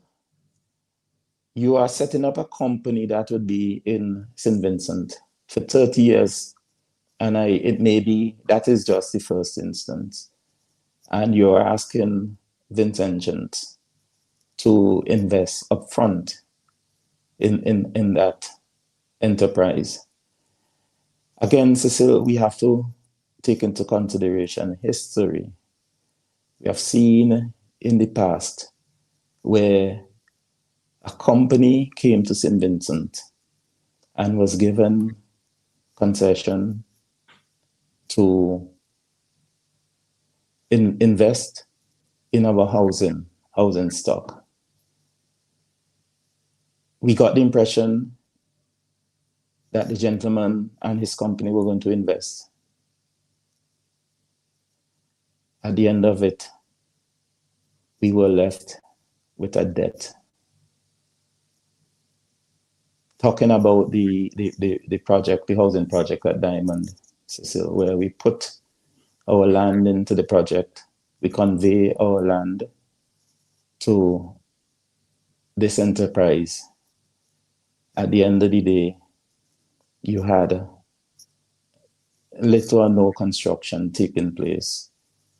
And when the company left us, we had money owing on our land. And we can say for sure that whatever little construction took place there could not match the level of debt we had to pay to get back our land. So these are some of the things we have to take into consideration, Cecil. Lansford, can I just mention that the name of the gentleman was Mangal Singh? Mangal Singh, yes. From Trinidad, yes. Yes, right, that's correct. So those are some of the things that we have to take into consideration. This issue is a very wide, has very significant impact for St. Vincent and the Grenadines. One, the level of secrecy does not allow us to hold our government accountable. And there are those who's going to say immediately, well, you are not holding the former government accountable. My response is, you were, not Cecil. Not you, Cecil. You, as the person who will be doing that. Yeah. So you should not feel upset now if I join you in holding governments accountable, even though I don't agree that I did not. I renege on my responsibility to hold the government accountable in the past. And many times I criticized policies, I criticized actions of the government, but they're not. There are many persons who would not hear that because they never expected me to say it. Mm-hmm. But Cecil, I'm sure you have other and you yourself may want to contribute to the discussion. So maybe I should pause here. Well, all right. So as you mentioned, the gentleman himself, because he as well spoke at the signing ceremony. So I just want to play, if not all, some of what he said. In as much as you mentioned him. Favorite lady in the world. She's as tough as our chief legal officer. I'd like to thank for the opportunity given to us. I came to St. Vincent, to Grenadine, not St. Vincent, years ago, back in the 80s. It was a beautiful place. I hope it's still beautiful. It's not destroyed. But let me say a few words about why St. Vincent is relevant to the industry. I think first it's undermarketed for obvious reasons because the infrastructure is not there yet. Two, the brand and the cruise industry impact is not equivocal, i.e., the brand is here, but the demand is not there yet. So our primary duty is to ensure that through the marketing, through the renewed infrastructure, through our links and channels, we have very good relations with all the cruise lines, that the marketing is there, hence the brand gets what it deserves. In my opinion, the traffic that we have, I think around 200,000 plus or minus, should reach triple that number within the next 5 years, 5 to 7 years, once all the infrastructure is in place, number one. Number two, very relevant to St. Vincent and Grenadine is, as some of you might know, we manage the Puerto Rico cruise port, which is a major cruise port, because the trip from Miami or the Gulf, let's say, whether it's Mexican or US Gulf, I don't know, or the Caribbean, is too long of a trip till St. Vincent. So having Puerto Rico and having other ports like Antigua, San Lucia, probably two more to come in this area, Eastern Caribbean, will have a major impact on how we talk to the cruise lines as a result. Puerto Rico, when we took it over, was 1.2 or 6 million. Now next year we're going to be over 2.2 million. A very good example of what they did was in Bahama, when we, by the way, taking over is the wrong word. I shouldn't be using that. We are just a tenant. The landlord are you guys, everybody. That's very important. So you have. I just doing a little pause there to make sure we follow what the gentleman is saying. He was saying taking over. Is that what you heard him? Yeah, yes, Cecil, and it's important, one of the skills that we must develop is that skill of listening.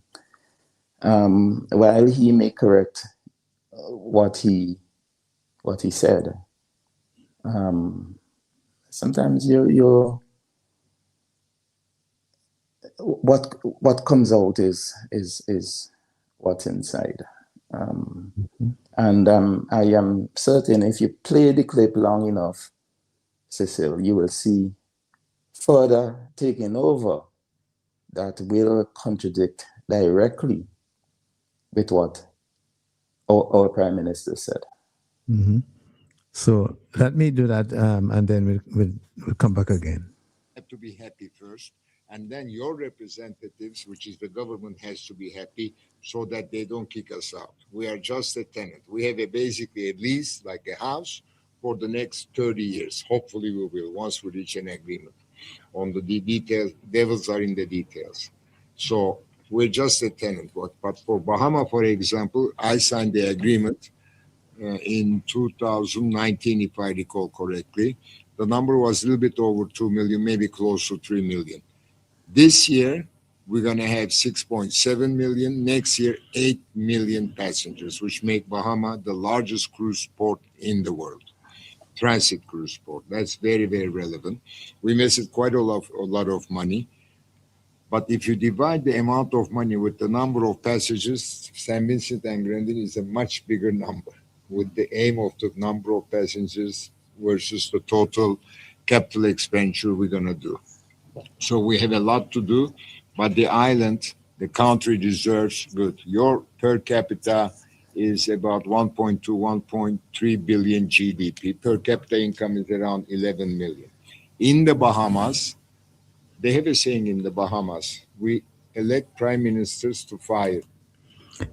I just wanted to, Lansford, he said that our per capita GDP is $11 million. That is not correct. It's not correct at all. Maybe you see he's mixing apples and oranges. Mm. Maybe he's using US dollars. Yeah, but at times he's using EC dollars, and other time, in this case, it may well be. Did he say per capita, $11 million? Sorry, Cecil. That's what he said. Sorry, Cecil. Yeah. I just talk about the skill of listening and yeah. Okay. All right, Cecil, we wish. But we wish it was half of that, a quarter. Yes. Yeah, all right, let's go on. Yes. For the last 20, 30 years, for the first time, the same prime minister was re-elected. And the core reason for that, the GDP growth impact of the cruise industry in the Bahamas is 1.7%. That is very, very, very important.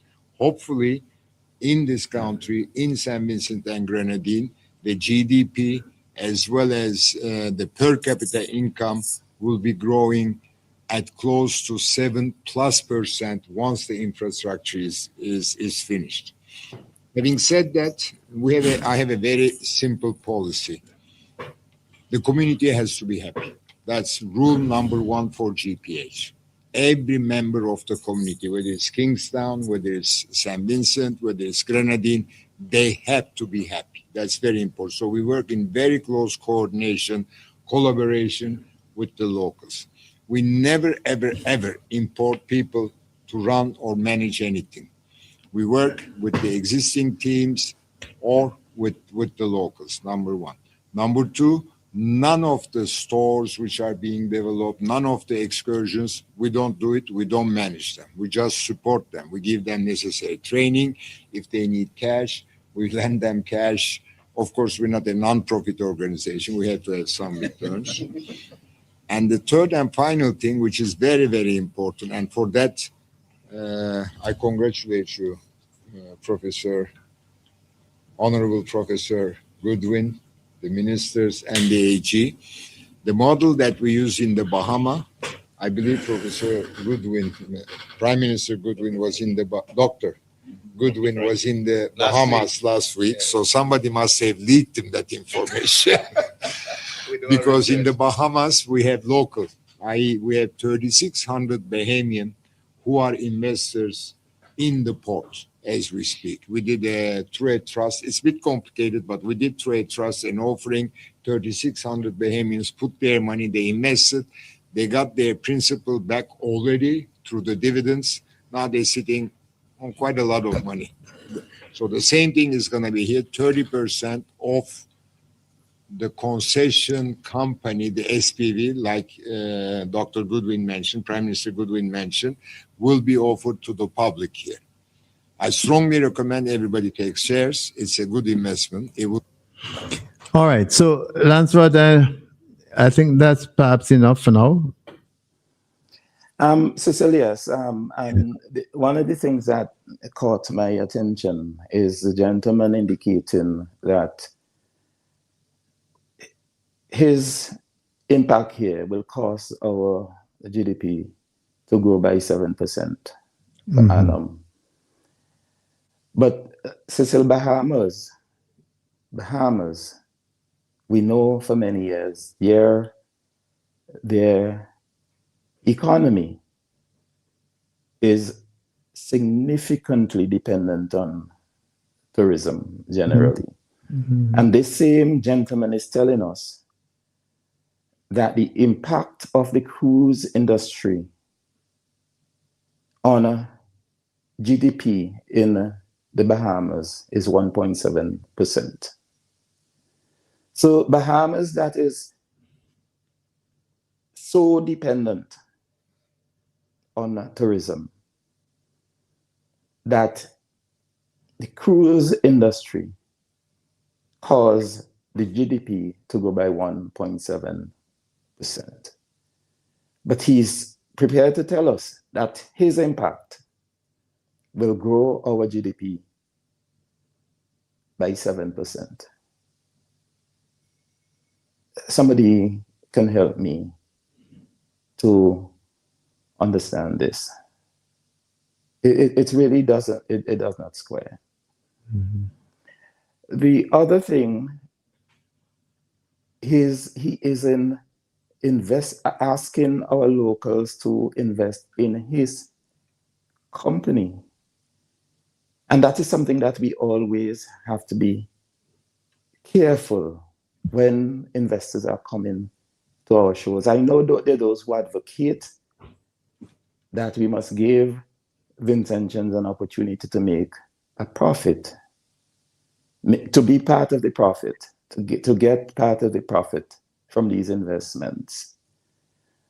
But there are other things that Vincentians can do, again, that may contradict with the intention of GPH, based on what it said thus far, so that they can benefit from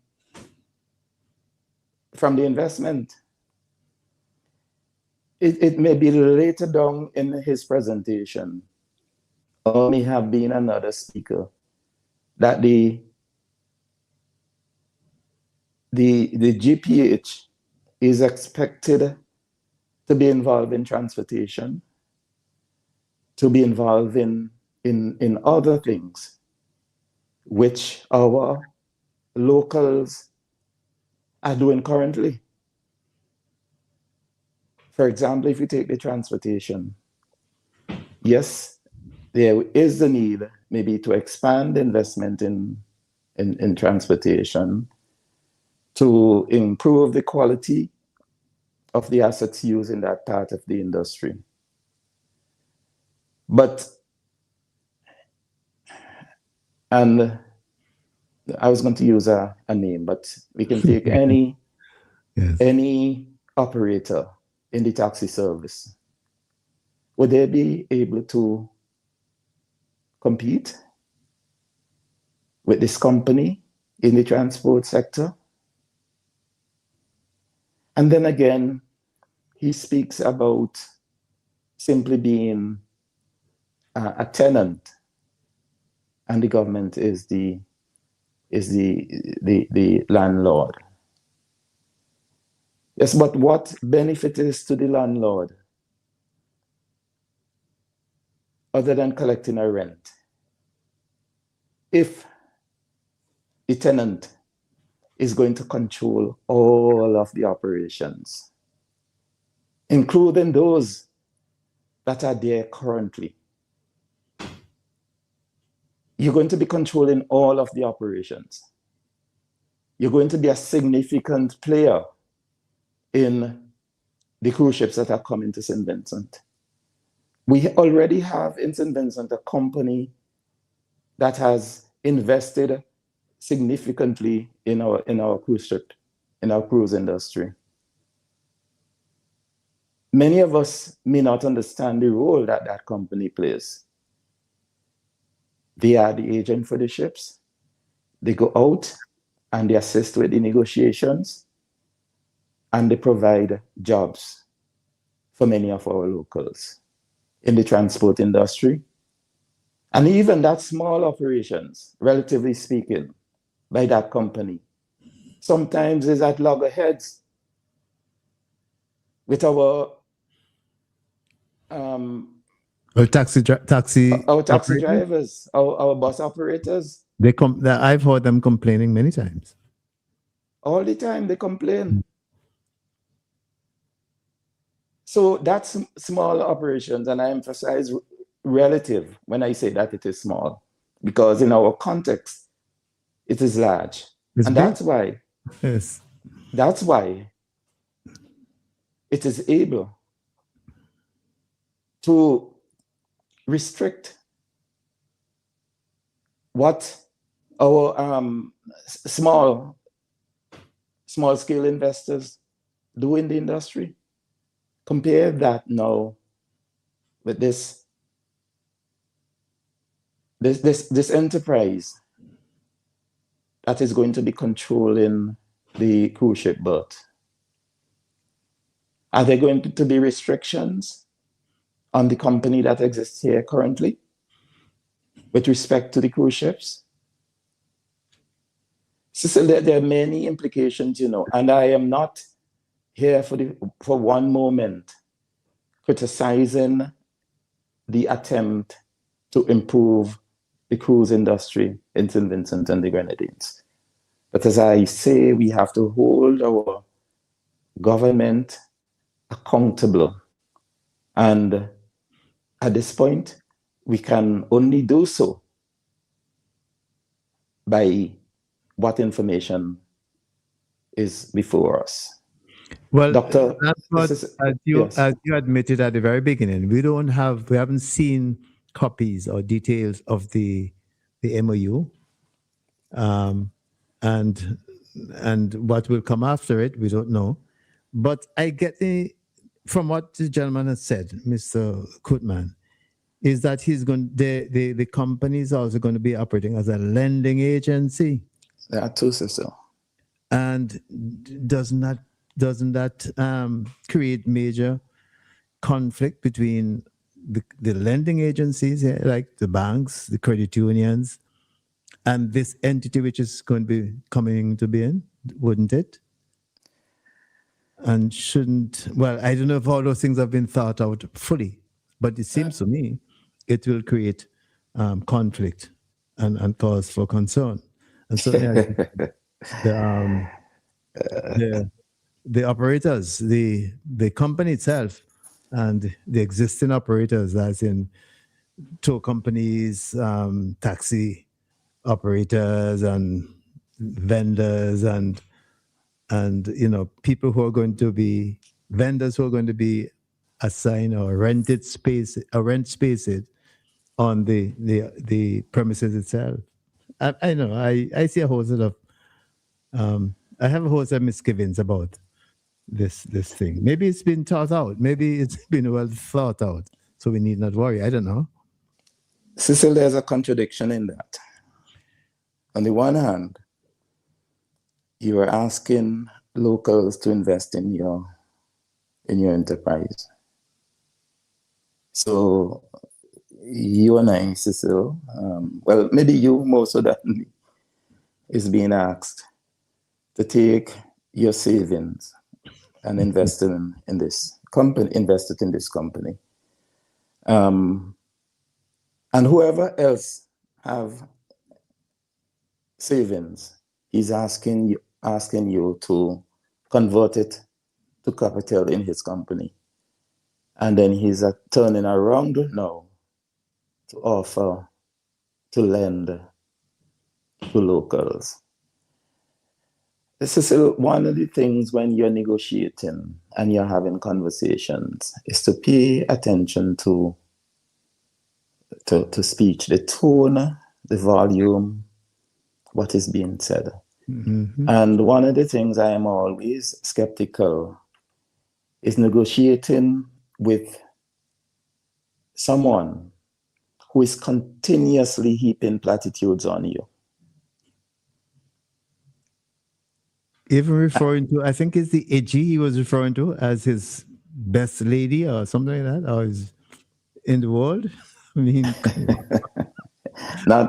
hope it is not his, Cecil. I heard I heard the statement, but I hope the his was not used. But yes, that was in the piece that I just played. He said it. That is said. He also referred to Dr. Friday as professor. Yeah. But you see, Dr. Friday, he does it. Dr. Friday continuously say to Vincennes I am going to put money in your pocket. Dr. Friday, we are not numb, you know. Those who you're talking to, I don't think they are numb. So when money go into their pocket, they're going to know, they're going to feel it. This statement that you include every time you're speaking about a policy that has the potential to be detrimental to Vincent Jones. You are having a VAT sale, a one-day VAT exemption, and you're telling us you're putting money in Vincent Jones' pocket. Yes, so the Vincent Jones. Certainly not the consumers. Not the consumers. And that event went, and we can verify that because it is a day that the government did not collect the VAT revenue, and it is a day that Vincent Jones spent a lot in some cases that they would not have ordinarily spent. And Dr. Friday, continue to make these offers and these promises. I mean, we can go back to those from the election campaign. And there are those who will attempt to convince us, yes, that he kept the promises. But there are many of us who know better and know otherwise. And even those that he kept, I believe that, as I had suggested before the events took place, and I still believe so, that they harmed the government revenue, harmed the operations, the cash flow, the liquidity that exists in the government current revenue, current expenditure, well, the current revenue liquidity in that regard, significantly. And we are suffering up to today that even when we have this serious increase in the price levels, partly due to what is happening in Iran and the Middle East generally. But other things have contributed to that. So even when that is going on, you will advertise that you're coming on air to announce relief. And the relief is a one-time 28 and 30% increase in prices. You speak about the energy, the electricity, and this month, Vincent Jones are going to see and going to understand what Dr. Friday said in terms of the fuel surcharge. Because there are many persons who think, based on what Dr. Friday said, that when the fuel surcharge go beyond 71 cents, that the fuel surcharge is going to be halved. You're going to get a 50% discount on the fuel surcharge. That's what many persons understand. But what Dr. Friday was saying, between 1 and 6% of between 1 cent and 6% at the upper level, that is over 71 cents, is that additional amount that is, and as I say, you would see it in your electricity bill for June, is that additional amount that is being discounted. In terms of the cap, it's beyond the 77 cents. In other words, the fuel surcharge is capped at 77 cents. Beyond 77 cents, there will be no addition. So we run the risk, as we have seen, well, it's more than a risk. It has come to pass that in June, the intentions are called upon to pay $1 and about 22 cents per unit for your electricity. And it is capped at $1.27 per unit. I mean, that's the relief we got, you know. Mm. That is the relief we got. And I'm sure those who heard about relief on the diesel and the gasoline, they have experienced it at that. Cecil, I say that to say, I'm going back to our main discussions, that many of these promises that we are hearing, we can only take them seriously when and if we see the final agreement. All right. We have just a few minutes remaining in the program, but I want to give people a chance to call us to make their comments.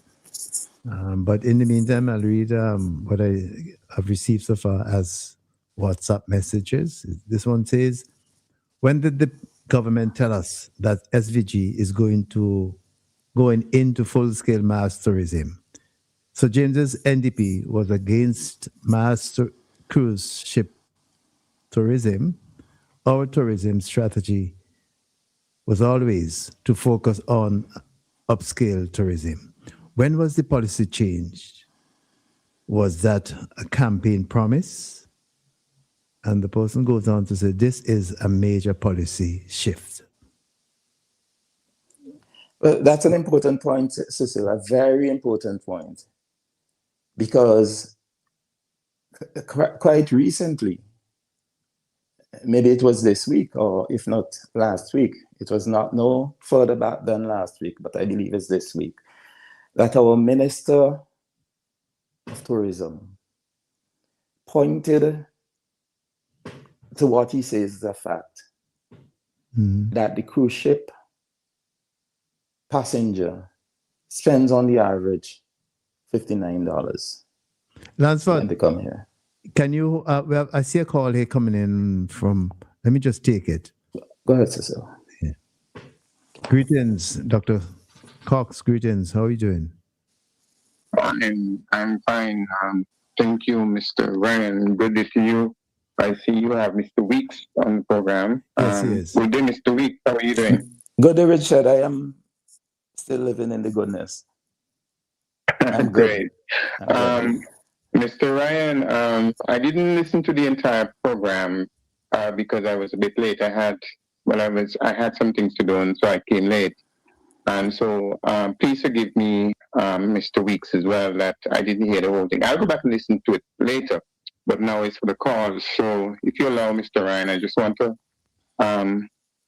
make a couple of comments, and probably Mr. Weeks would probably clarify, if he can, one or two things. However, I don't want to deal with the economics of it for the simple reason that I don't know what is in that document, okay? Mm-hmm. And so I cannot deal with the economics of it. I have to see a document and read the document to understand it. As far as you were saying, Mr. Ryan, nobody has seen this document. That is my understanding of what you've said. If I misunderstood you, then please tell me so. Well, as far as we know, Mr. Weeks and I, it's not in the public domain. We can't go and click it. I don't know if it's a document registered in the registry. I haven't checked. But as far as we know, it's not in the public domain. No, Cecil, you will not register MOU. As I said previously, MOU is not a legal document. Right. It's a gentleman's agreement. Right. Okay. So, Mr. Weeks, I totally agree with you. You always try to make sure that you raise this discussion about party politics.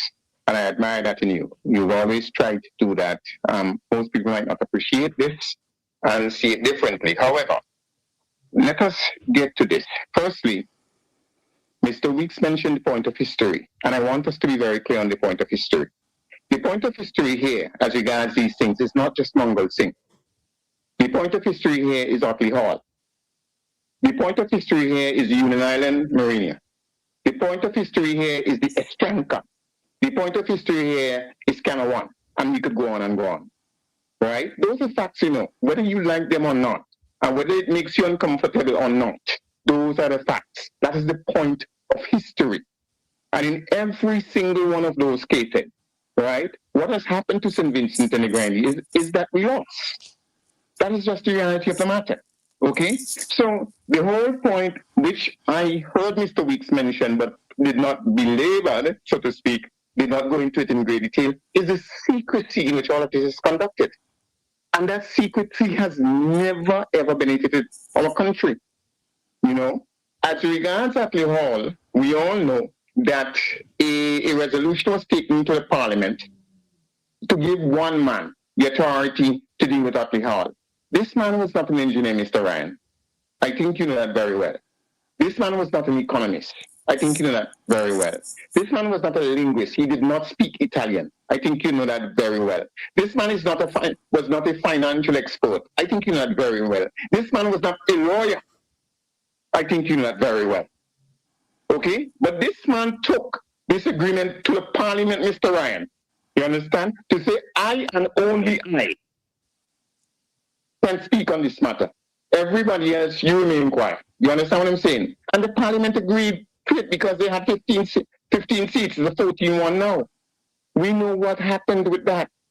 We know what happened with that. So when you conduct these things in a democracy, under the cover, the cloak of darkness, right?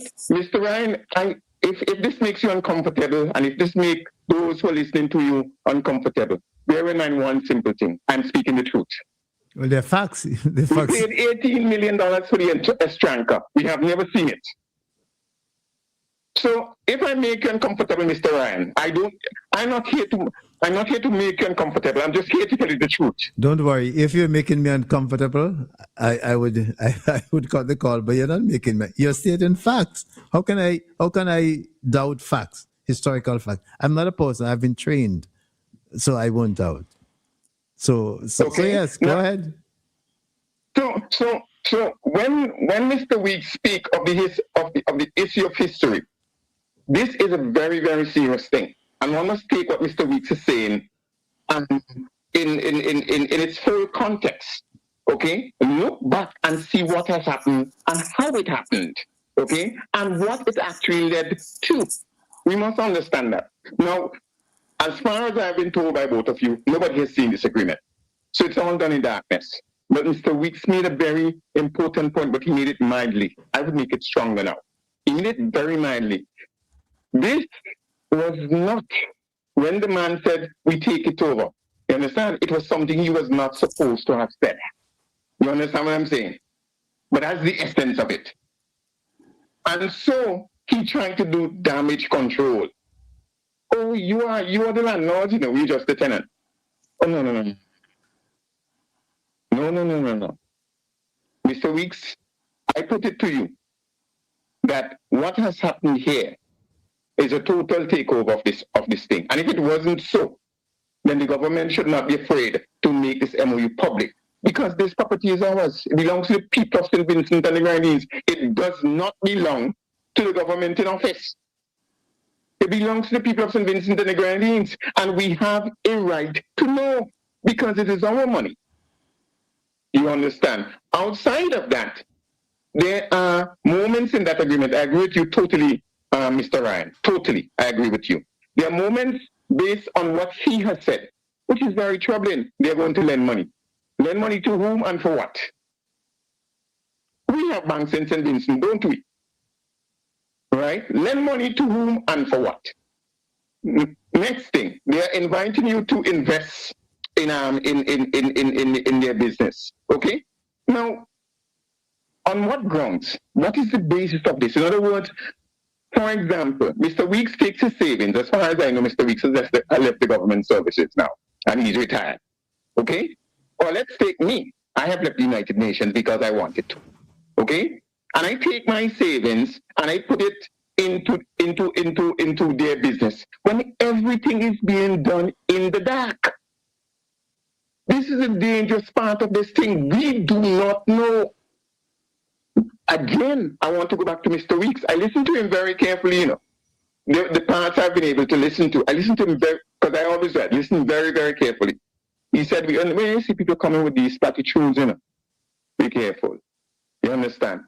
You're the best attorney general in the world. You're the most beautiful person in the world, etc., etc. All of a sudden, Godwin is a professor. I never let Godwin taught in any university in his life. I was a professor. I taught at universities. You understand? This is not boasting. This is a fact. You understand?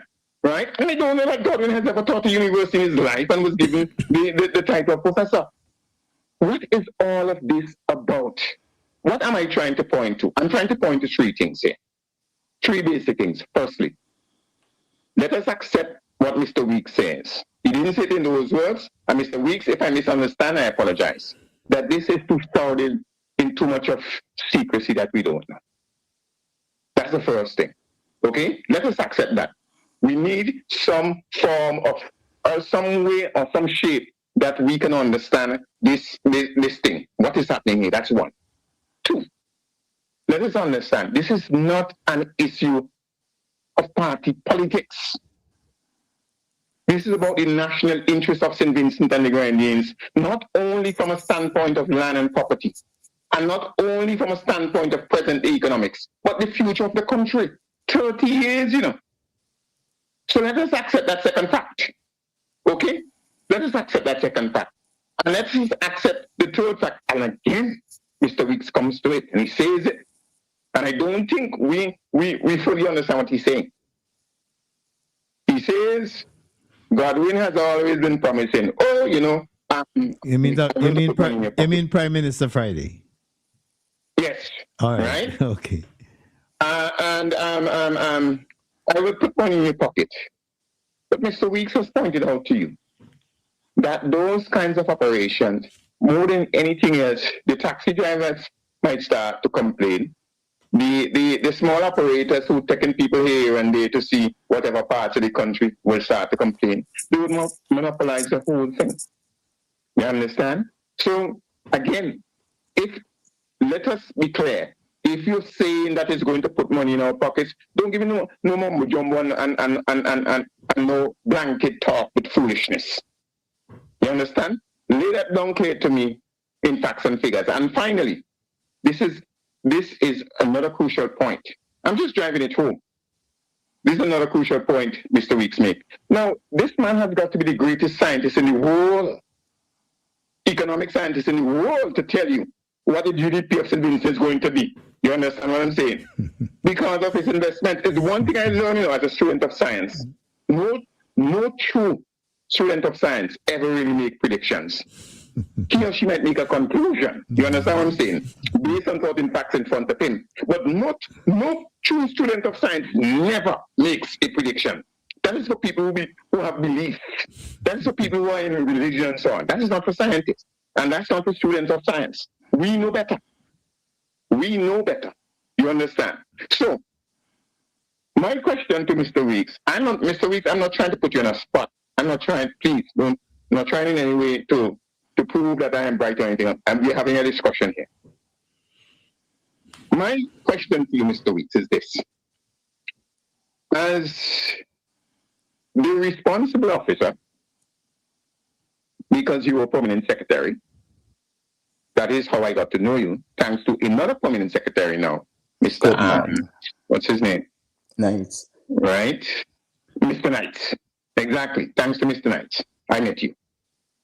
Now, from your standpoint, as a professional who ran a ministry, who has been involved in this business for all those years, the tremendous amount of experience, in your mind, I know you have not seen the MOU because you said so, but in your mind, on the surface of it, and I don't want you to commit yourself, but I have to ask you, Mr. Weeks, please, I have to ask you. You could refuse to answer, but in your mind, as a man of that kind of experience and so on, and saw the operations of government, is this how a responsible government is going to deal with its people? You understand? As regards such a huge investment and such a commitment of 30 years? What is your view on this thing? Dr. Cox, you're absolutely right. And Cecil, Dr. Cox is in a position to refer to Dr. Friday as Godwin. They are, if not equivalent, they are very close to equals in terms of their academic pursuits and so forth. But I will not do that. The only thing about that I recognize and I admit that, but as you know, when it comes to the program, I always insist on formalities. You know, Dr. Cox, Dr. Robinson, Dr. Gonzalez, Dr. Friday, that kind of thing. So that is why. Thank you, Cecil. All right.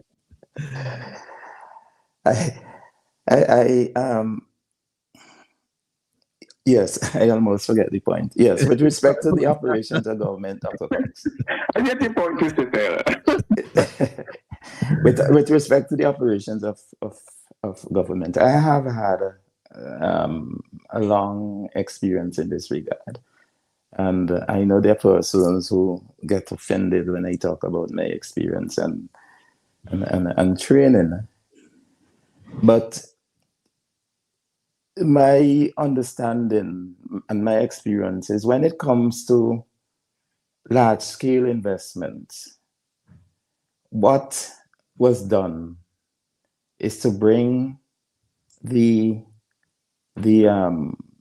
stakeholders in the government at first together so that you can tell them as the policymaker, in many instances, the prime minister, it happens at the ministry level as well. You tell them what you have in mind as a policy, and you hear from them. Because, Dr. Cox, prime ministers, ministers do not implement policies. The Constitution provides quite clearly who implement policies. The prime minister and his cabinet, they make policies, and the permanent secretary and or his staff implement these policies. And that's why it is important to have these persons at the table, because they can give you factual information, not their opinion, factual information, including data. You call that fearless advice. That's one of the role of civil servants, permanent, to give fearless advice. And if you don't have them involved, you deny yourself of that benefit, Dr. Cox. And you can take it across the border as it relates to the other stakeholders. Our cruise passenger arrival has been growing consistently over the years. It has been, I heard our Minister of Tourism speaking about for 4 out of the last 5 years, the cruise ship berth did not make a profit. But how can you make a profit when in a year when cruise ships are not sailing? How can you make a profit in a year when you have a volcanic eruption and pursuits are, for one reason or the other, not related to the volcanic eruption, not coming to St. Vincent? And it is not just in that 1 year. But despite that, we have been having a constant increase over the years. And therefore, the small investors, the taxi drivers, the small shop operators, and the larger ones as well, the hotels, to some extent, but most of the restaurant operations of these hotels have the potential to benefit and have been benefiting from that increase. And therefore, if you're going to alter the operation significantly, I think it is incumbent on you to ensure that you get their views very early up front so that you can take it into consideration in terms of your operations. In terms of your negotiations, sorry, Dr. Cox, you should have their views. And that's why it must not be done in secrecy. I totally agree with you, Dr. Cox. Thank you very, very much. I will not hold up your lines anymore. It was good listening to you. I'm still listening. Have a good evening. All right. Thanks for calling, and you too. Have a good day yourself. All right, Lansford, that's about it for us. We have run out of time. And I know I see people calling, but we can't accommodate calls. We have run out of time. So, Yes. your roundup statement. Cecil, I think it was the legendary Bob Marley in one of his songs. So there's so much things to say, so much things to talk, so many things to talk about. One program on any of these subjects, because they are very important issues in our economy, in our country. They would have impact on our social existence. These have to be ongoing discussions that persons must have among themselves in their small groups. Importantly, they need to look at the facts. I was reading briefly out of St. Lucia, I think, an economist once, one who previously served as a chief economist in St. Lucia, I believe, who did an analysis of the operations and agreements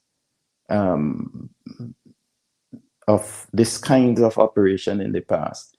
And that publication was not done. That analysis was not done in response to what is happening here in St. Vincent and the Grenadines. I think that was done since August last year and published since August last year. The point is there's lots of information around, and I encourage our people to read and comment in keeping with the facts, not to make up issues. It is your right to support your party, whichever party you're supporting. But the numbers 114 or 141 does not take away my right and my responsibility to make comments. When I make comments, it doesn't mean that I am bitter. It may just be that I have a bit more information than you have. And I encourage you, when you hear my comments, that you seek to find the information that will put you in a position to make a better comment than mine. Don't respond 14-1, please. That doesn't help us. We have a responsibility to keep our government accountable. Thank you, Cecil. All right. Well, before you sign out, I just want to share with you a comment from one of our dedicated followers. It says, good afternoon. With Mr. Weeks' experience, we need to have him on radio every day to continue to educate our nation. So there you go. Well respected and highly respected, and one who has served in the highest level of as a public servant here in St. Vincent and the Grenadines. And then we are hearing from another listener, a follower of the program, saying, I can't see how giving up a 100% for 30% is going to make our country better. All right, and with those two comments, I would want to again thank you very much, Lansford, and to remind you that, as you have said it, we have a lot of work to do, and we'd have to continue. We've certainly be in touch to review this week's program and to see how we can do it, do something for next week again. In the meantime, I thank you, and I thank all the persons who followed the program today on the WEFM platforms and also on the Star FM and Garifuna. And we thank both management, all management, for allowing us to have this discussion, very important discussion on radio. I want to thank also Dr. Cox and Kwame for calling in, and of course, Bongo Shaka for adding to the discussion today. We have had some comments from others which I've read out. I haven't been able to. I'm never able to read the live comments, the Facebook comments, because there are so many pieces to follow up here. But in the meantime, for those of you who have commented, thank you very much, and we wish you the best. On behalf of Karen and myself, have a good day. My name is Cecil, and of course. Thank you, Cecil. I just remember you're still there. Sorry about that. That's all right. Yes, all right. And thank you to the listeners, and I wish everyone a really productive week ahead. Safe, but productive. Thanks, Cecil. Thanks, listeners. All right. Sure. Okay, bye-bye.